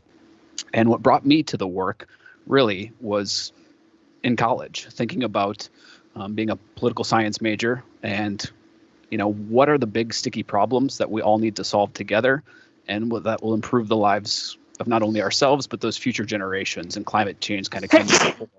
So that's how I come to this work and just excited to be there. And as Mariah mentioned, we had a conversation as the climate change subcabinet and as the senior leaders coordinating team to recently discuss the barriers and opportunities related to climate action. And it was an opportunity to kind of step away from the minutia of policy details and all of the data and go up a level, right, at that 30,000 foot view, is what are the opportunities and barriers to seeing climate action, both on the mitigation front as well as into building out resiliency. And as I was reflecting on the conversation, thought some just kind of broad categories for opportunities and barriers. So I'll walk through the opportunities first and then the barriers. As I kind of alluded to, excitement is really high among the subcabinet and the senior leaders to be working with the advisory council. So one of the things that jumped out off the page was a partnership with you all and the advisory council members as being one of the opportunities we have. Another thing that is really exciting to a lot of us, both on the subcabinet and those of us who serve on the senior leaders coordinating team, is the high energy for climate solutions among young folks in other communities. We're seeing levels of engagement and activation for this work that we just haven't seen before. And with that, there's a corresponding policy window. Additionally, as another opportunity, we saw the intersection between climate strategies and economic opportunities. As we think about the devastation that COVID-19 has wrought on our communities and everyone, we know that eventually there's going to be opportunities for economic revitalization, and how can we dovetail that with some of the climate strategies. Another opportunity was critical climate work is already being done by many different actors, right? We have folks at the state government who are acting, as Frank alluded to. There's local government action. There's action by communities, by individuals, by nonprofits, by think tanks. And there's a solid foundation for this work to be done. And additionally, with the change in the incoming administration, there's greater potential for state and federal partnership, we believe. So we'll keep an eye on that as we go through this process together. However, as we all know, climate work is not easy. There are significant and real barriers that are some of those barriers that we're hoping to partner with you all to kind of bust through. And I think one of the foremost barriers to climate policy work is the scope and scale of the challenge can be daunting, right? As Frank said, it takes an all of the above approach. And when you try and boil the ocean, having that initial step can be a little bit tough. There remains polarization related to climate change. And false narratives. People think, there's an urban-rural divide as it comes to climate change. But I think as we've heard from Pat Luneman and from Ann and others who are in greater Minnesota, there's real opportunities around climate change as well. But that polarization does remain for some. Additionally, and since we are working in government, I think we all know there are funding constraints associated with climate change as well. And then one of the other kind of key barriers is effectively communicating the problem and the potential opportunities is hard. Right? People come to climate change work and climate change strategies from different places, and reaching them at a message that makes sense and activates them or, puts them at ease with potential fears is tough work. And lastly, and it's one of the things that we are trying to break through here, but challenges do remain with the climate subcabinet, is action may require new systems and new processes to be developed. And that does take some time. But whereas, we need to act quickly to see the changes that we want. So those were kind of a few of the opportunities and barriers that the climate subcabinet and the senior leaders touched on. So with that, I'll turn it over to Mariah and stop sharing my screen. Thank you, Craig. So Frank just chatted a guiding question here. It says, given these barriers and opportunities, as well as the barriers and opportunities that you all perceive, and the charge in the executive order, which we went over a little while ago, and we went through that overview, and Frank will maybe share that language again. What could or should the advisory council do to help the state address these barriers and take advantage of these opportunities? So this is really an open-ended conversation to say, there are a lot of ways that we could go about this, given your experiences, your networks, your wisdom, your focuses. Where would you like to see the advisory council focus its attention? What will it look like to address barriers and opportunities, and to do so in a way that fosters equity and fosters a just transition for impacted workers and communities?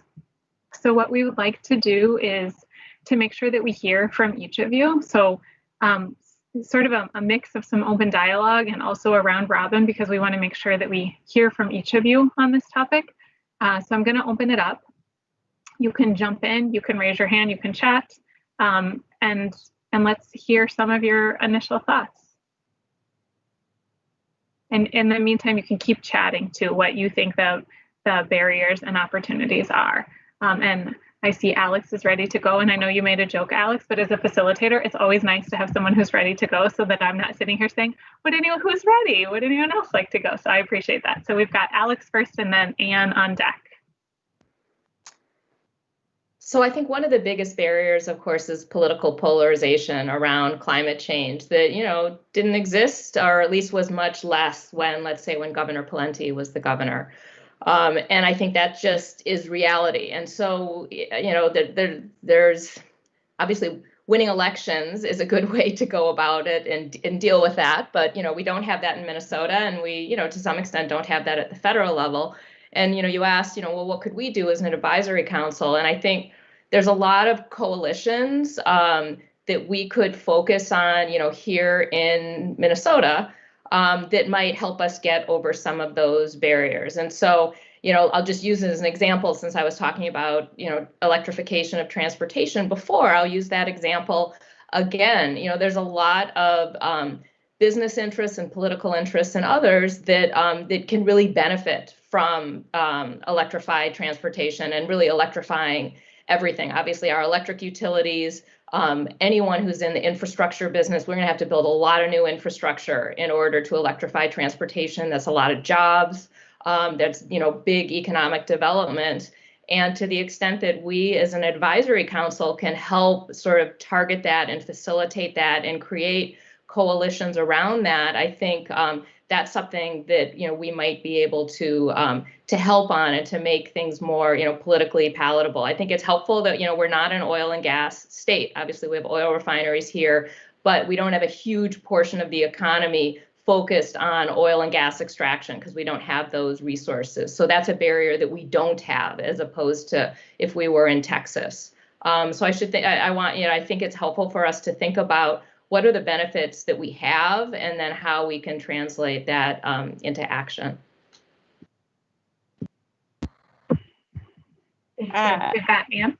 I actually had Pat jumped into the chat before I was able to speak it, but I think he's spot on with who we send the message to. I think there's a great opportunity in building out coalitions that are based throughout the state.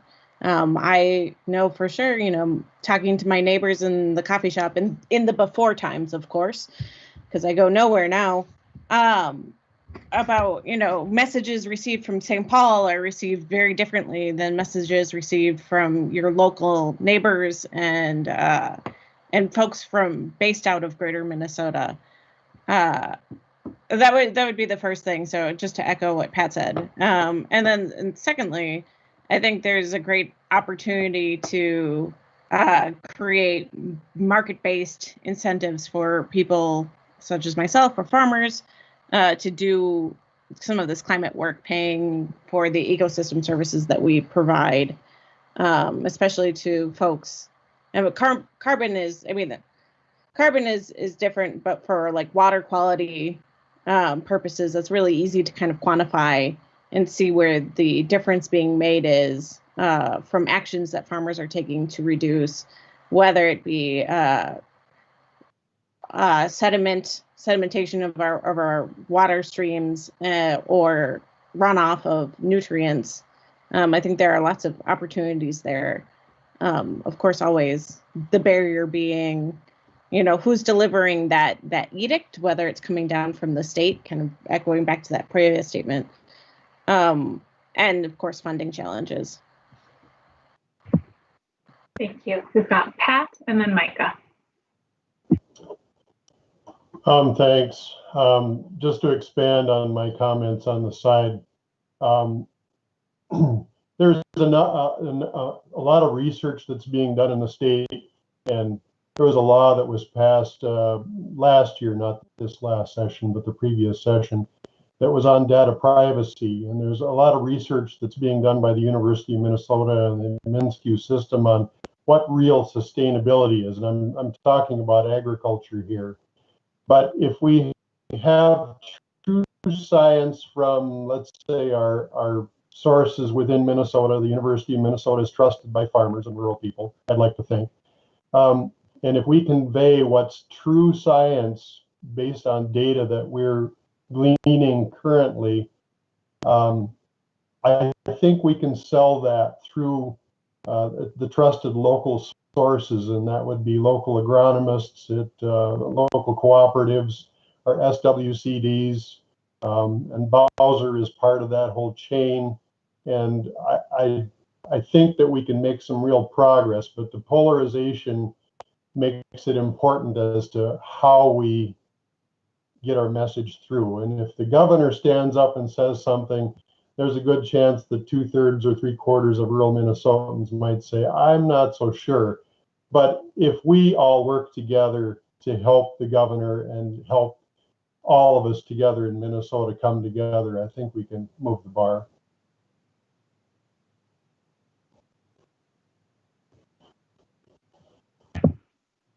Micah? Yeah, I would just echo Pat and Ann's comments. I think probably first and foremost, and probably maybe the greatest responsibility for this council would be building those coalitions. Stakeholder involvement is going to be really critical. Granted, all of us are stakeholders, but really trying to meet the people where they are, who don't see this as a concern, is essential. And so being able to reach out to them through trusted sources and building those coalitions is probably the first and most critical priority, I would say. Thank you. Next we have Lucinda. Yeah, thank you. It's been said already, but in a different way, personalizing and regionalizing messages is really critical. Transportation might be low-hanging fruit in more densely populated areas, but in the rural setting, the messaging and the targets are going to be completely different. I live 18 miles out of town, and a road where I can't even drive a Prius because they're too low and they just aren't practical for driving on the kind of roads that I have to drive on. So I have to approach my carbon footprint from a completely different perspective than those folks that live in town or even in cities. The second thing I'd like to say is not only do we need to regionalize and personalize our messaging, but we need to take advantage of work that is already ongoing. And I would point to, for example, the work on vulnerability assessment and adaptation planning that the tribes are doing is far and away more advanced than many of the communities that exist across our state. So there's lots that we can learn from both our neighbors and the coalitions and groups that are already out there. And I think there's some really great opportunities for us to take advantage of. Great, lots of thinking around coalition building and messaging. Marco and then Mike. For sure. I'm going to second or third or fourth the coalition building and the languages too. I'm also leading a coalition on cumulative impacts and environmental justice. So definitely can be one of those point people to connect others on the ground doing work as well. And just wanting to speak more on a specific barrier, especially for a lot of the equitable solutions that are being proposed, is that what people tend to what people don't prepare for, and it usually happens right after implementation, is gentrification, and especially especially when it comes to like funding more public transportation, bettering the air quality in communities as well. And as a result, unfortunately, is that property value and property taxes do rise and tend to kick out the folks that have been fighting for these type of equitable solutions for a while now too. And so just wanted to get folks thinking about what happens after implementation to hopefully keep those folks, especially from Black, Indigenous, and communities of color, there in their homes to also enjoy not only the green economy, but these green equitable solutions in their communities too.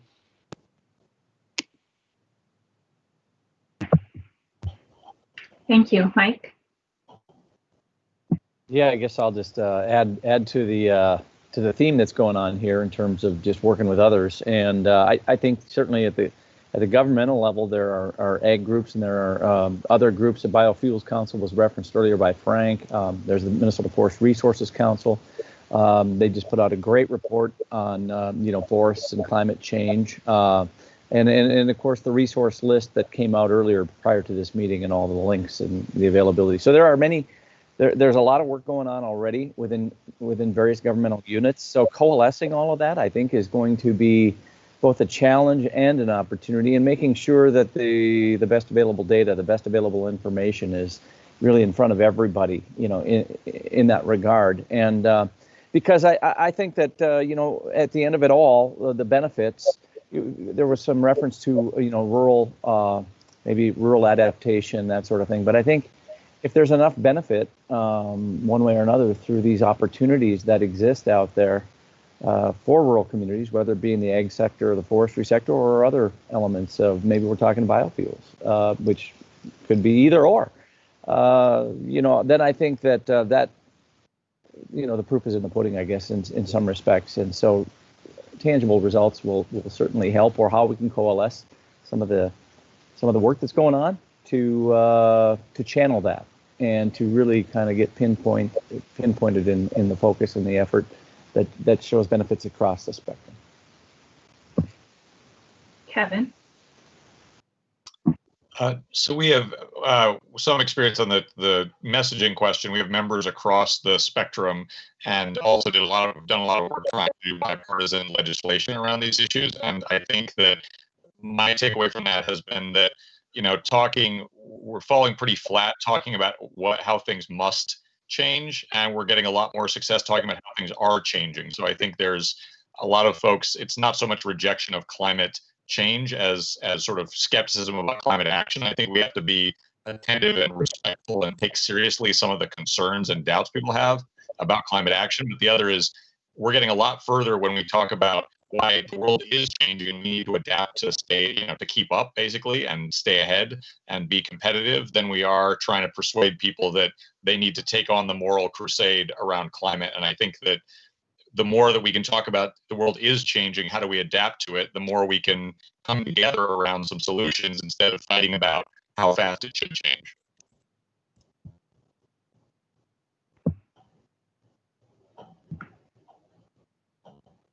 Other thoughts about barriers and opportunities and where we focus more on coalitions and messaging or other areas of focus?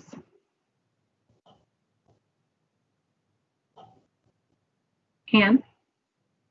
So one thing that I think a little bit about is it's communications and messaging, but it's also the ability for individuals to be able to engage. I sometimes think that climate is this issue that people think about as so far from them as an individual and not something that they can actually act on.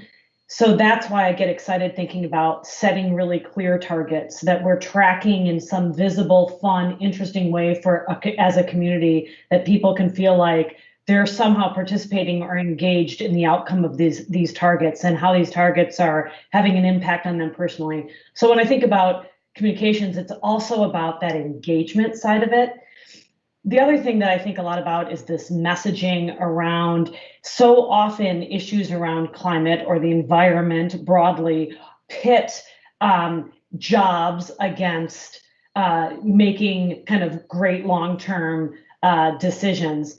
And that tends to be true because the market is built around what we have today. So really having this, to Kevin's point, really talking about adaptation and talking about how we can have a green economy or a climate economy and be winning at that globally right here in Minnesota, I think would be really powerful. Those are just a couple of thoughts. Eric? Yeah, a lot of great opportunities have already been mentioned, so I won't try to add to that list, but instead I had a question, I think it is for Craig. I was curious what, in your conversations, how COVID has factored into your thinking about challenges and potentially also opportunities. I mean, I hate to look for a silver lining in such a dire situation, but there's sort of the saying, a crisis is a terrible thing to waste. And I was looking during the break I was trying to find on MnDOT website information about vehicle miles traveled, how that's been impacted by COVID. I couldn't find it at sort of a state level, but I'm curious what impacts you're seeing at the state level and how that makes you think about potential opportunities that perhaps might have been more challenging to consider a year ago. So I will turn it over to Frank in a moment to talk about maybe some of the data trends that he has been seeing. But I actually spent 8 months working on the COVID response prior to coming back to the PCA just in October here. So I think I have kind of a unique perspective on an opportunity. And in some ways, COVID has shown a light on how the state can organize itself across its enterprise to be successful. And in some ways, the same structure that we have to respond to COVID, which is work groups and areas of influence that are cross-agency teams, we're setting up right now with the sub-cabinet. And so I think we have a structure in place that kind of represents an all-of-government approach. So that's an opportunity, and it's an opportunity that I think COVID has seen it be successful. I think the barrier is also the other side of that coin, and that we recognize how much work it is. Right. In COVID, you had some things going for it where you had a federal stimulus package, which helped finance a lot of that work, where we don't have that at the moment. But if something like that were to come down for an economic stimulus package, I think it'd be interesting for this group to think about what would a sustainable economic development and revitalization package look like that could have climate impacts as well. So that's kind of a question there. But now I will turn it over to Frank, because I think he might have a little bit of insight in what we've seen in some of the greenhouse gas emissions data as a result of COVID. Sure, thank you. And this represents work not done at the pollution control agency, is done by some of the research groups, nonprofit groups out there, but they're showing that immediately after the March, April, May types timelines of shutdowns across various states in the US, we did see some significant reductions, like on the order of 20 to 30%, but they've tended to be relatively short-lived. There's estimates that with the pandemic, we will see about a 7 to 8% reduction across various states, and Minnesota is sort of in that middle. I think the 7 to 8% is what they're estimating. The challenge becomes of how quickly the economy recovers. Does that bounce back look like? And then I think that the big question is going to be on how is this experience with an infectious disease, a communicable disease, going to impact people's desire to participate in mass transit, use mass transit versus using a private vehicle or something else. We're concerned that some people will choose to, it's safer for their exposure to have their own private vehicle rather than participate in other types of transportation. So we're waiting to see how that bears out. But certainly we expect 2020 to be down in the 7 to 8% range due to the economic slowdown and the shutdowns and the various lockdowns or whatever terminology you'd like to use. But most people are expecting that to increase once the recovery starts, after a vaccination is more widely distributed and we're able to get back to work in a normal way.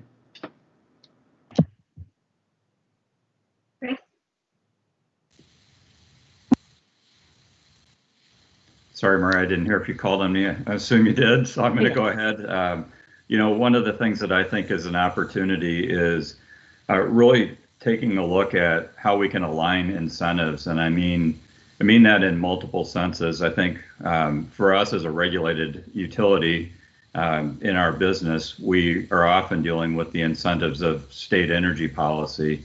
But I think across sectors, there's opportunities to look at how we can work together across multiple agencies and multiple industrial sectors to actually find places where we can align to help achieve what we're trying to achieve. And that's some different conversations than we've typically had in the past. And I think that's an opportunity for us, but it's also a challenge because we need to learn to understand other industries and what the intersection of those are.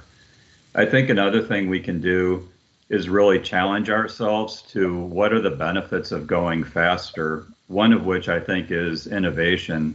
You can be a leader, and businesses in Minnesota have had great success being innovative, and I think that's a place where we can actually help show that there are great benefits that can come to our state, both for the short term and the long term, both in terms of employment, but also in terms of what we're achieving working together for our communities.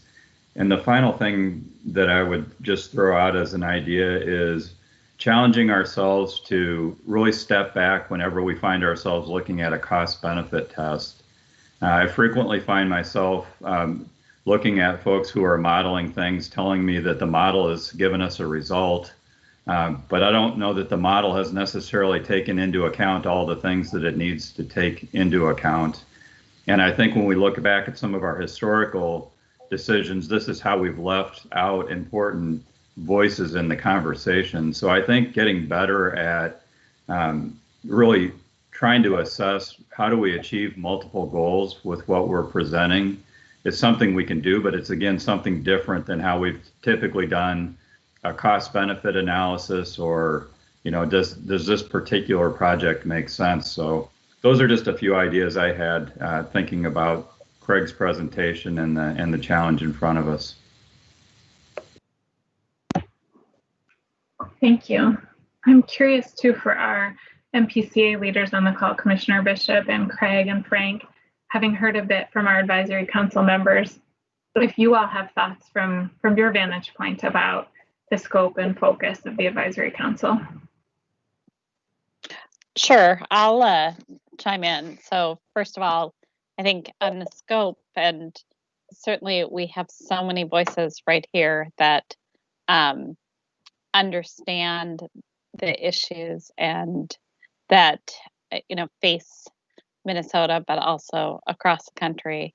I think the other piece is, the many of you also understand the political challenges that come with this. And so I would hope that an opportunity from this group would be to help us to really kind of formulate that strategy of how we emphasize the cost of inaction right now, because every day, is costing us vital time and costing us money. I knew that, and I came from the private sector before coming in here, and really the private sector understands this. A lot of them, especially in Minnesota, with this innovative spirit that they have, but they understood that their businesses were impacted largely by the changing climate. And if they didn't act, that their business was at risk. So how do we get our lawmakers as well to really understand the risk and the cost of inaction? I think is an important piece here. And I think you guys and this group could really help to help us formulate that direction and strategy.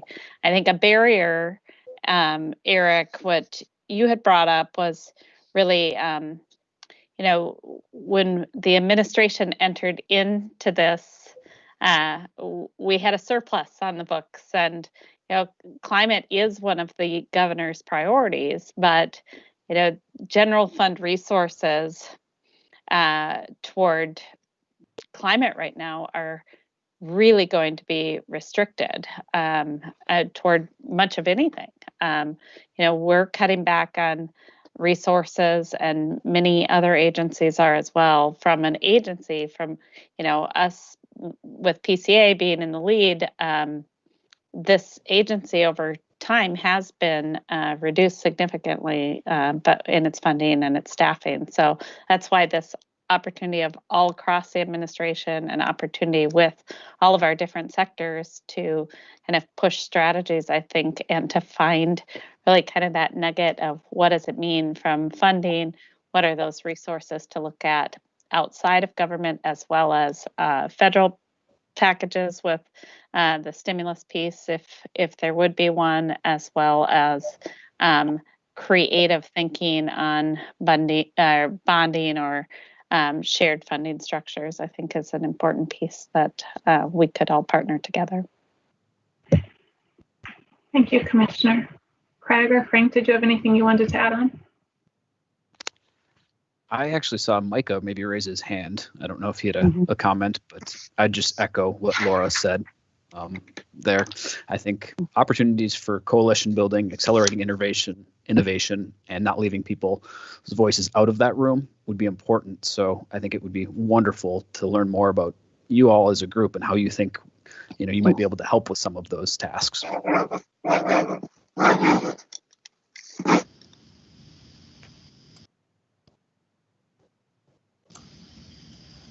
So, Commissioner Bishop, I just wanted to go back, and this kind of goes back to the first question I had.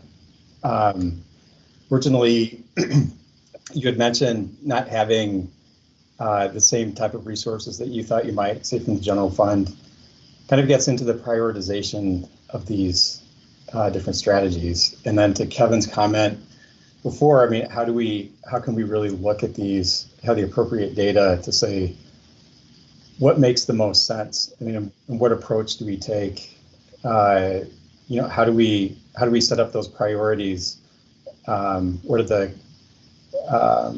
what kind of metrics do we set up to say these are really the most important priorities that we have to tackle given the limited resources? Even though we would like to go ahead and do this across the board, and I guess that's where I still have a lot of questions about how we establish those, or is that even within the scope of this council?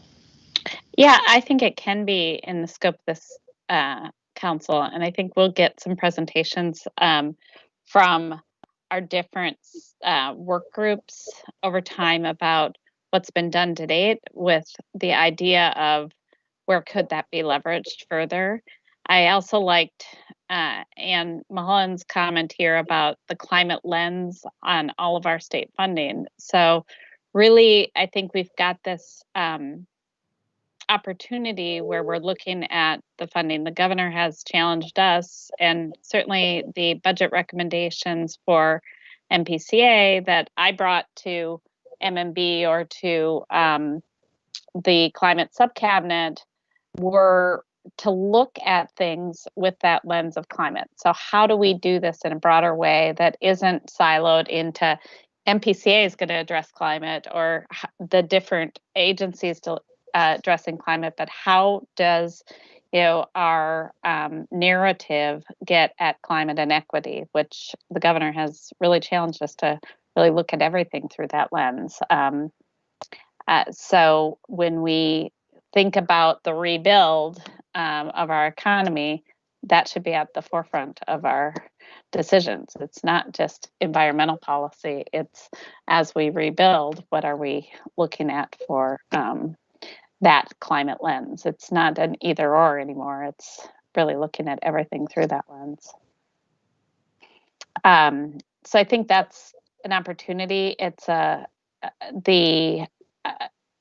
I think that's starting. So, I mean, even with the Environmental Quality Board, which I chair, and Katie's on here, I mean, we really are taking, that's been part of the work plan, but we're looking at how greenhouse gas emissions are quantified during the environmental review process. So how we can put things into state systems, I think, are an important part of, what we've been working on, and gets people at the table thinking about climate in a different way, but it's every action that we can right now.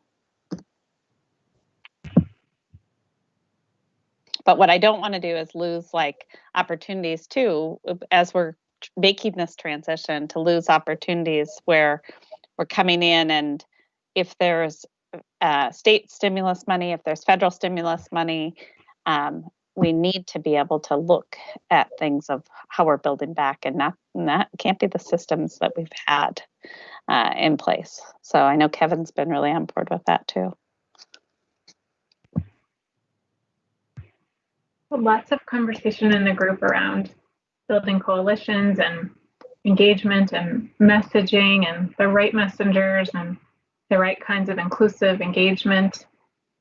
So how might this group work together on those goals? And we have just about 5 minutes left in this section of the agenda. So obviously something that we'll revisit. We are going to spend some time talking about engagement, but any initial thoughts about what does it look like to work together on those priorities that you all are starting to identify?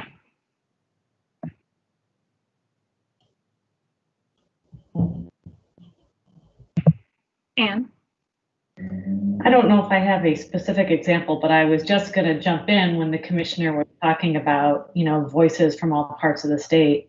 It does feel like perhaps this group, listening to Pat from Todd County and Anne and others that are from different parts of the state, I'm wondering if this council can help coordinate, and listening sessions is not the right term, but help coordinate engagement in different parts of the state so that people can start sharing both their fears and their hopes around climate and what kind of language feels right to them. I think engaging people in community would be a great thing. That's really hard right now during COVID because it looks like this. But I think it would be a fun and interesting way for this council to engage.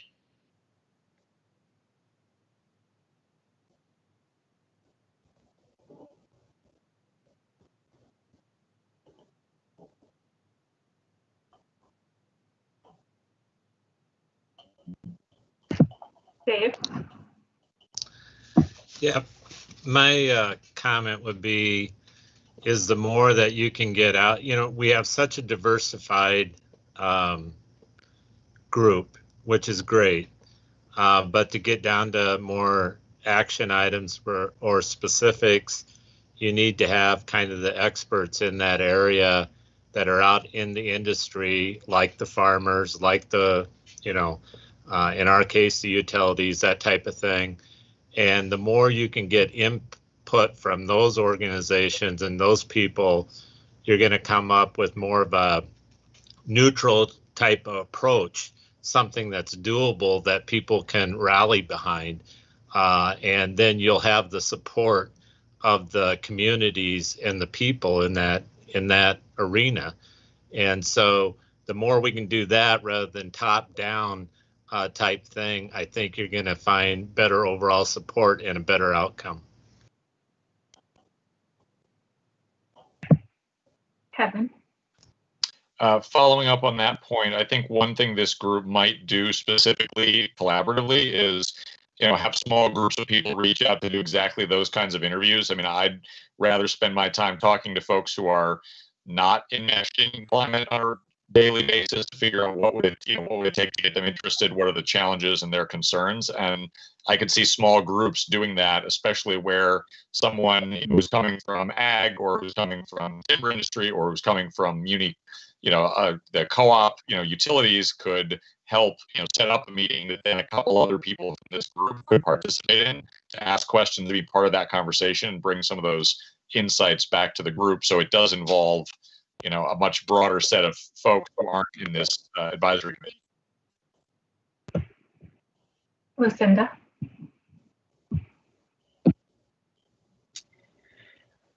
As I've been listening to the various comments and ideas, I'm struck by the fact that some of them are very short-term, local. Some other ideas are very, very long-term, very broad scale. And I was wanting to get a sense from the group or the commissioner, others, where is our time best invested?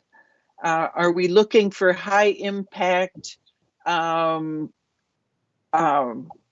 or short-term high impact? I mean, where on the matrix of time versus space and scale are we wanting to invest our time here? We don't have that much more time before the next election and the governor is up for re-election. So where could we be most productive in devoting the time and effort that we have as a group?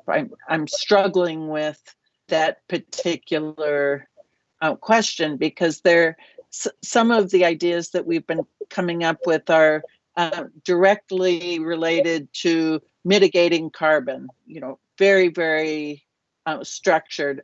Other ideas are reducing the impact of disturbance in the environment in order for our natural systems to do a better job of absorbing and sequestering carbon, which is a very long-term proposition.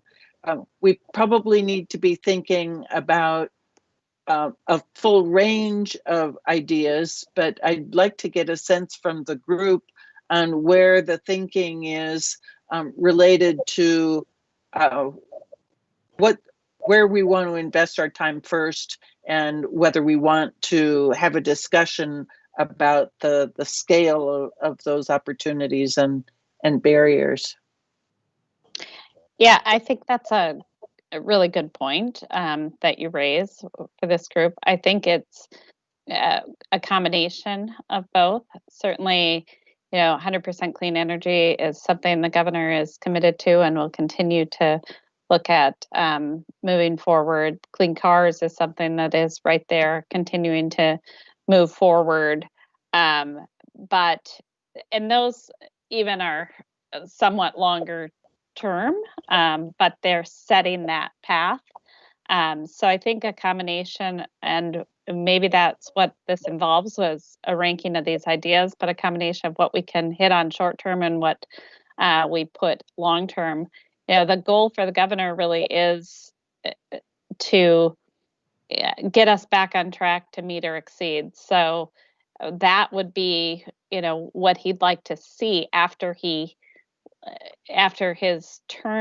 first term, is that we have a plan that is getting us back on track to either meet or exceed that, and that the structures and those elements are starting and those wheels are starting to turn. So we've got a clean car strategy, we've got 100% clean energy, but those are things, and so other items that can be additive, both short term as well as starting, and some of those to be able to put it into statute that are longer term, I think are really important to change, if it's rulemakings, if it's other ways to be looking at this, I think are important pieces for us to tackle. So I think that's a good piece and good takeaway, Craig and Frank. And I know you've already been working with some of the across the sub-cabinet, but that's a good takeaway, is what could be put in those short-term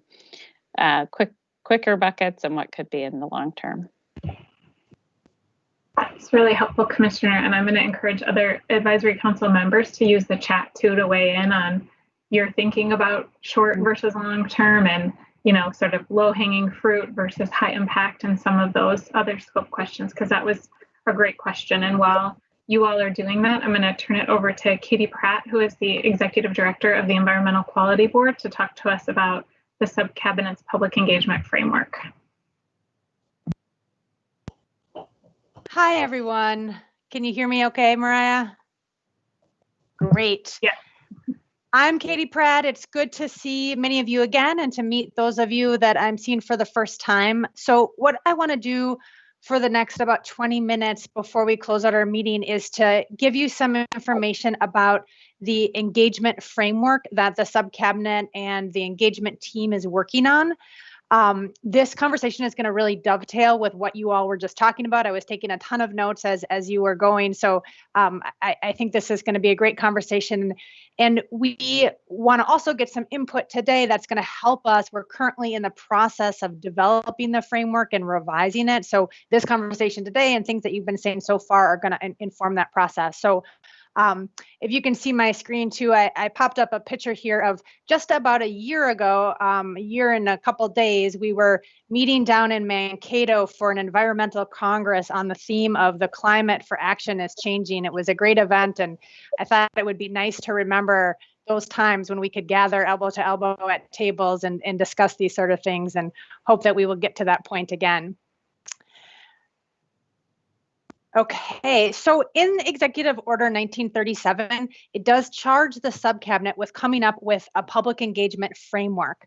And it asks us to do a few things with this framework, and I'm just paraphrasing here, but the purpose is to build partnerships, build shared understanding, provide a platform for dialogue about the strengths and weaknesses of our climate solutions. And there's language in there to specifically think about communities that are going to be disproportionately impacted by the ways that we approach climate, those that bear the burden of both our climate solutions and the challenges of climate change, and also think about groups that don't have as much access to the conversations and to decision makers. Also, the framework should highlight regional differences across Minnesota. We know that, what people are experiencing in different regions of the state, based on the landscape, based on livelihoods, based on economies across Minnesota varies. And then make sure that Minnesotans are informed so they know where they can go to get information and how they can get involved in the process. So when we say a framework, what we really mean here is a plan for how we should engage Minnesotans, activate them, empower them to be involved in climate solutions. So this next slide just kind of describes our theory of change. We know at the top of this pyramid, the goals that we want to get to as a state. We want to meet or exceed our Next Generation Energy Act goals. We want to be a resilient state in the face of climate change. And we know the next level down that we're going to need policies and strategies and actions at many levels to reach those goals across many levels of government, many sectors of society. But then we also know that to get to those policies and actions and strategies, we need, just as you all were describing in our last discussion, we need this broad activated base of the public, people that feel they can be involved, they picture themselves in these issues and want to be engaged and want to see them go forward. We know that, we've faced barriers as state government and getting policies moving forward if we don't have those engaged Minnesotans behind us who agree, who share that understanding that these are priority policies, that they matter, that they're going to make our lives better. So that's a barrier. We also know that, even if we pass policies, we need people on the ground to be partners in implementing and getting those solutions out there. And then people need to be activated at a lot of different levels to take action in their own lives. So that's why there's such a focus on engagement. We also know, and this, there's a lot of social science literature out there that the climate engagement team that we work with, digs into, and it really, we like to nerd out on this kind of stuff. But we know that, climate change is a complex issue, and some of the patterns that we see a lot around complex issues, whether it's climate change or other things, we see some patterns in the type of social barriers that we face.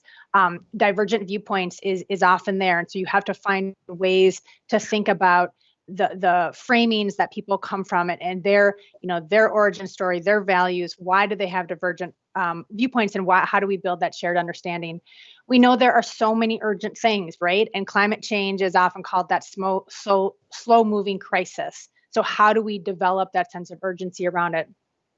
We know that there's narrow thinking. Sometimes we see the solutions in our avenue, but we can't explore the other solutions that are in other sectors or other areas.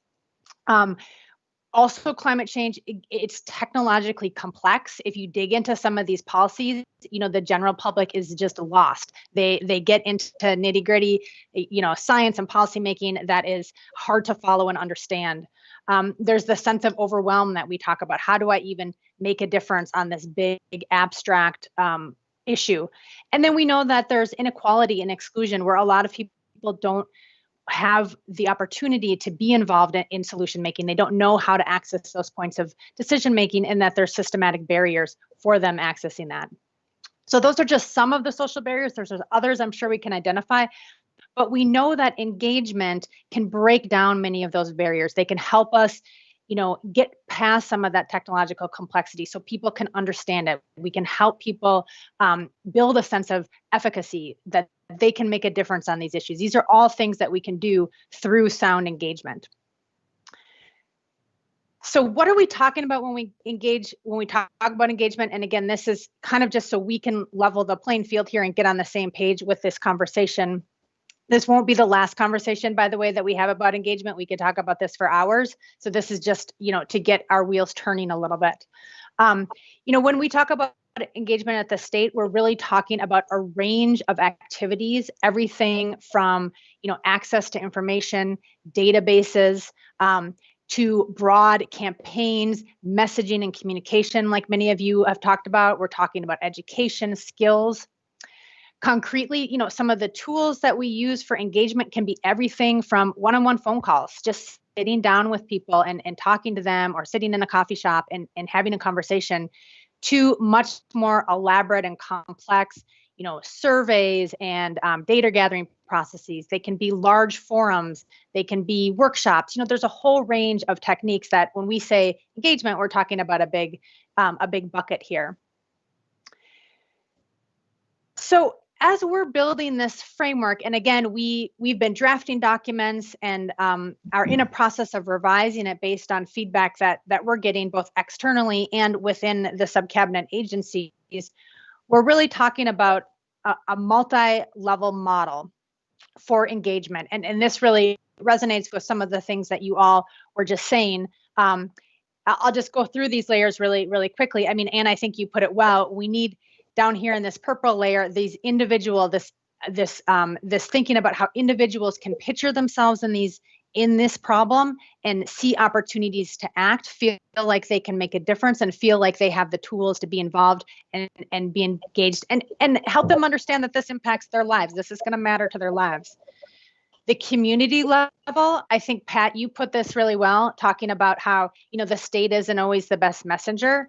And that's true of, a lot of our communities across Minnesota. We need trusted people at community levels who can speak the language that people understand, that can speak within what is important to those communities, right? And so how do we charge and train and develop people to be operating at the community level to expand what we're doing on climate change? The sector level, this is also something you brought up. This is really kind of bringing together expertise within particular sector areas to say, okay, what are the kind of solutions in my sector? Who are the stakeholders who are really involved in this sector? How do we get them on board? How do we get them moving in the right direction? The state, that's us. That's the subcabinet. That's state government. That's thinking about, how are we getting input on our policies to build the best policies that we can. It's thinking about how are our processes open and transparent to the public. How do we bring these in? How do we bring them into decision-making processes? That's where the subcabinet is going to be spending a lot of its energy and things we're going to spell out in more detail in the framework. And then this multi-level, the advisory council is a good example of that. How do we bring people at these high, broad levels together to think about these partnerships across sectors and across agencies? So this is just a model we're kind of working with and developing. We give us feedback on this, but what is clear from this model is we know, the state has a role to play here, but we need help. We cannot engage, we cannot expand the bench quickly enough on concern about climate change. We need other messengers. We need partners. And it's labor intensive. It is labor intensive to have those conversations and develop those relationships of trust and understanding. And so we're gonna need more time and help with that. So that's a very, very quick just overview, kind of grounding us in some foundations about climate change. And I just want to end. We'll have a few minutes for discussion here, but again, this is kind of just a teaser. We'll be talking about this more. And so I'm going to chat these out, but basically, what types of engagement activities do you all think are, ooh, that made it really big. Okay, I'm going to do that differently. But anyway, what types of engagement activities do you think are really needed? Do you see are going to be critically important to work on right now? What should the role of state government be? What do you see state government having a kind of a unique role to engage Minnesotans on? And what are the roles of other sectors or places where other folks could lead? And then I think you've already been starting to address this issue is what is the role of the Governor's Advisory Council? And I love that you're populating ideas already. We could have conversations, we could have phone calls. I think these are great ideas. So feel free to chime in here. Also, if you have questions of clarification on kind of those slides I just ran through really fast, please chime in with those as well. Thanks for chatting those questions out, Frank. We just have about 10 minutes, but we would love to hear your initial thoughts about those questions or anything that Katie shared. And also, as she said, if you just have questions about what it is she was talking about, that would be great too.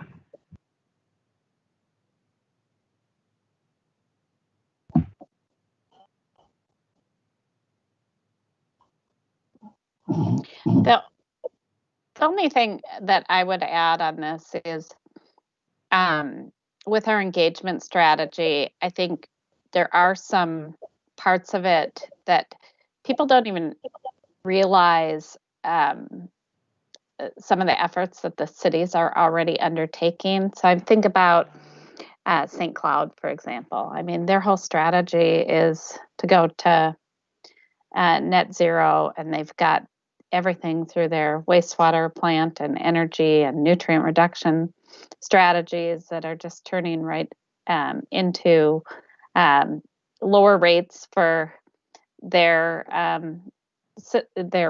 St. Cloud residents as well. I mean, I think that there's some great opportunities that are existing to highlight around the state that shows that progress is being made, and this isn't a scary new thing. This is an opportunity that's out there that others can learn from and take advantage of as well. And certainly, I think our cities have been leading. So we brought that up, like our climate smart cities all around, whether it's Morris or like I've said, St. Cloud and Duluth. We have a lot to learn and highlight from them, and how they've come together with innovative solutions and various funding sources to be able to address climate. I think could be something that we could highlight as part of our engagement strategy.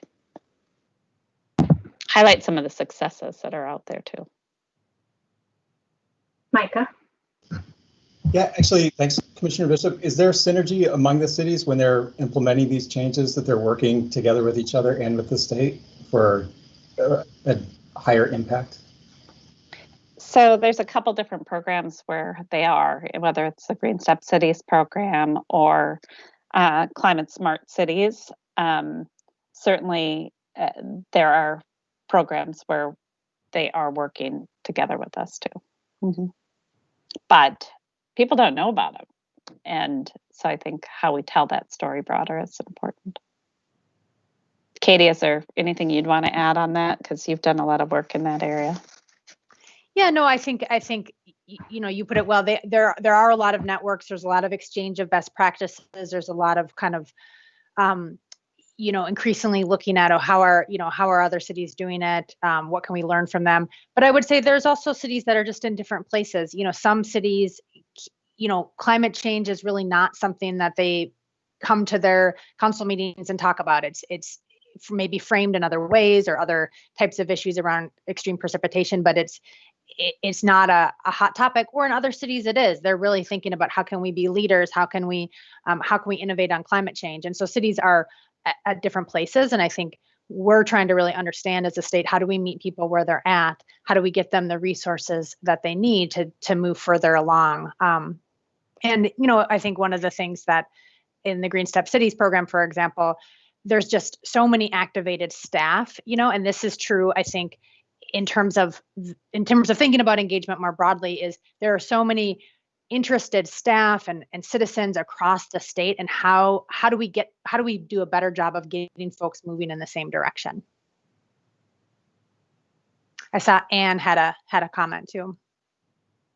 Well, I'm wondering how this council could be helpful, and I think about there's a lot of different ways to convene or get people's points of view, but the idea of having kind of a third party convener with the council, and let's say we were going to convene around ag, and we really want to hear genuinely, what does the agriculture community think?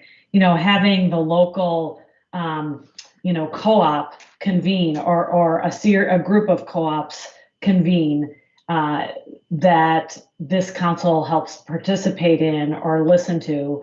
And the same would be maybe true for around transportation with the counties. Maybe there could be a group of counties that came together, and that this council helps engage in, helps coordinate.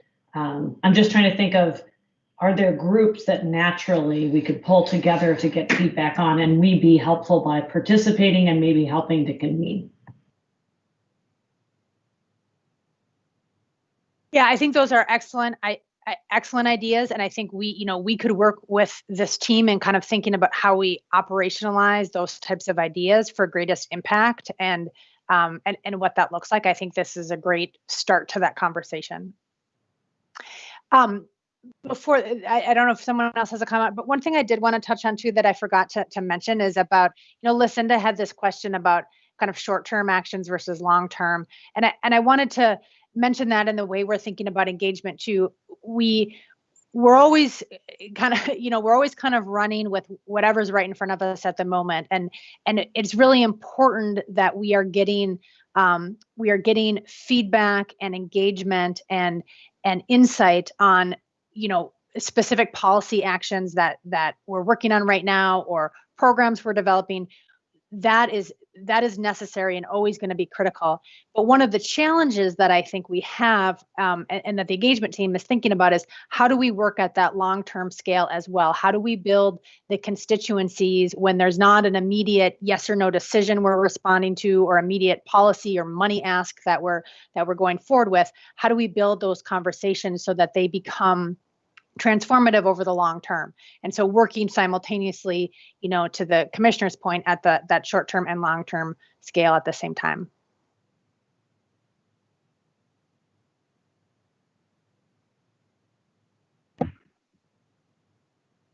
Any other thoughts about those questions that Frank chatted out about? What kind of engagement do you think is needed? What should the state versus other actors be doing, or the advisory council? We've clearly talked as a group a lot about the right messengers to the right audiences. Are there other things that you're thinking about around engagement and coalition building and what that looks like?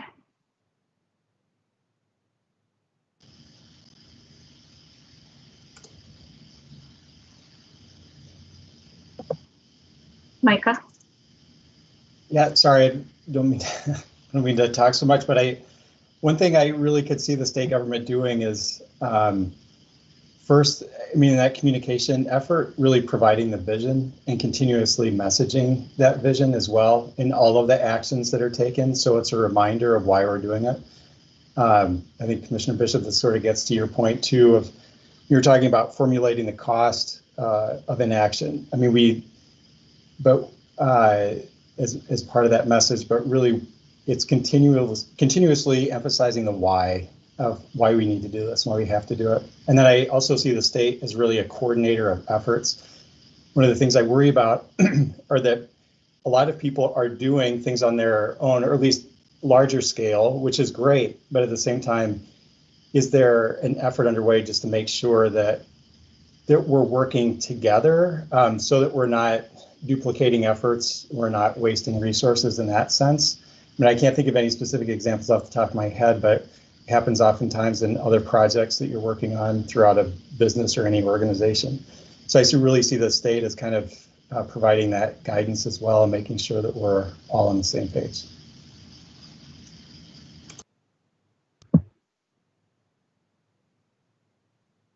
Any other final thoughts on engagement before we move towards our next steps? I see one more. Mike? Yeah, thank you. I would just echo that that last comment there by Micah. Really, I think the state's kind of mentioned it a little bit earlier. The state has a role in so many different areas right now, with so many different groups kind of focused on these same efforts. So coalescing that information and moving it forward. And I fully agree with emphasizing the why.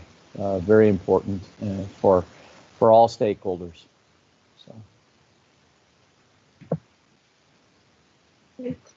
Oh, one more comment, Hilda? Yes. In this type of engagement and talking about the the state is working with different groups, I also see that you have different councils that eventually work in different topics, like the biofuels, and there's also, I think, one in education, which eventually we can have more transversal conversation between us, to be all working in the same front, not having different conversation in different fronts on the same topic. So how can we also engage with the other different councils that it exists in the government?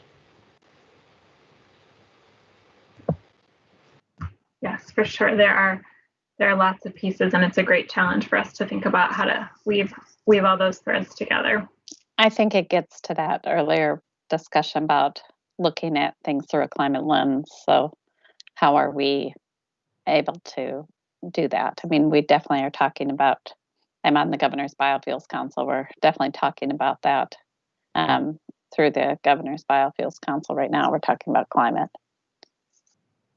Yeah, and to Marco's point, yes, the ethnic councils as well.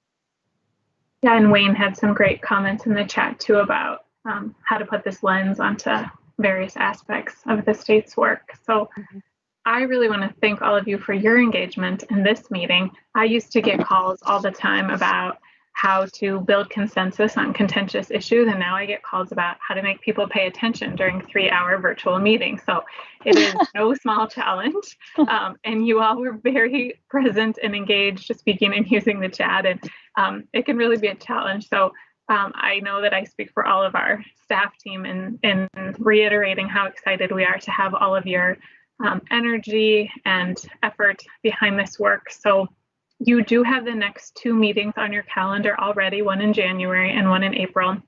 But you will be hearing from us between meetings to think about how we move forward with the important points that you all have raised today. And you've given us quite a bit to think about in how to focus our efforts. So pieces again around coalition building and messaging and the right messengers and engagement and working through barriers around polarization. And we've heard you on those things, and we've heard your energy and enthusiasm and willingness to work. So we're going to go back and think about what are our next steps. Do we have work groups or teams, or do we do our work primarily through our quarterly meetings, or what does that look like?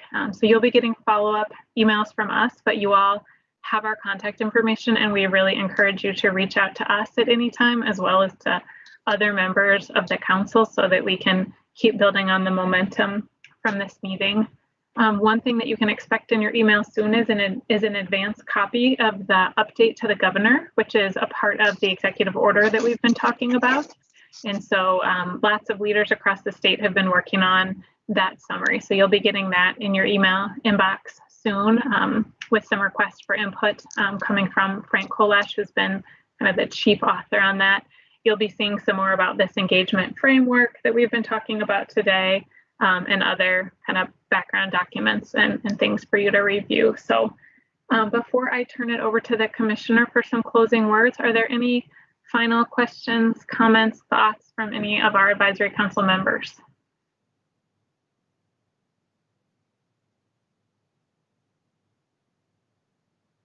All right, Commissioner? So I will just echo some of what Mariah said, which is just a huge thank you. It is really my honor and privilege to sit with all of you and to work on these complex issues across Minnesota and across all sectors. So I really appreciate your thoughtfulness, your input, your engagement. I think that this is something that, when I came into this role, I really worked with the governor during the process to say, we don't have an integrated strategy, and the state has not had an integrated strategy on climate. So we're starting from, very integrated discussions that we came into this administration, whether it was on water policy, but not necessarily on climate policy across all of the different agencies and departments, and certainly not across the state. So this gets all the sectors together. It also enables us to really start that dialogue across the state that we know is top of mind for so many. It's very important. It's been a top issue that we've seen, whether it was in the elections or political environment, but it's also a top issue for our BIPOC communities, our businesses, and like I said, our local governments as well. I'll just close with, being a lifelong Minnesotan, I'm really proud of the work that we have in front of us, and proud of the work that the administration's done and the commitment and what we have in front of us. I get to talk to Hilda. I think you started with, not knowing those stories about how cold it was, and certainly in Minnesota. But when I was a kid, I'd be up in Aiken, and we'd all be looking at the thermometer, and I'd be all bundled up and say, Mom, Dad, can I go outside? I want to go outside and play. And my parents would say, not until that thermometer reaches 20 below zero.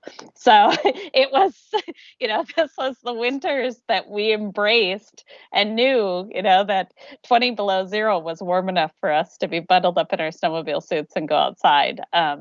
Those winters are rarely here now. So I know the cold and love the cold.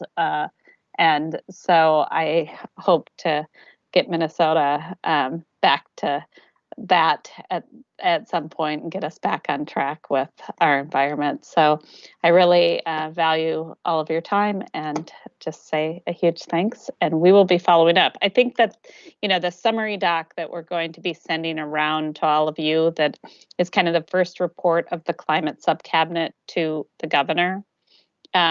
I think will give you an idea about all the different agencies on what they are doing on climate. So all 15 subcabinet members are kind of doing a report with, what they're doing to date, which I think will help us to string together more as well and give you kind of that base understanding of the work that's underway. And we welcome and look forward to your input on that. So thank you. Thanks very much. With that, we'll close the meeting. Thanks. Thanks. Thank you, everyone. Thank you. Miigwech, Wayne. Thank you, Wayne.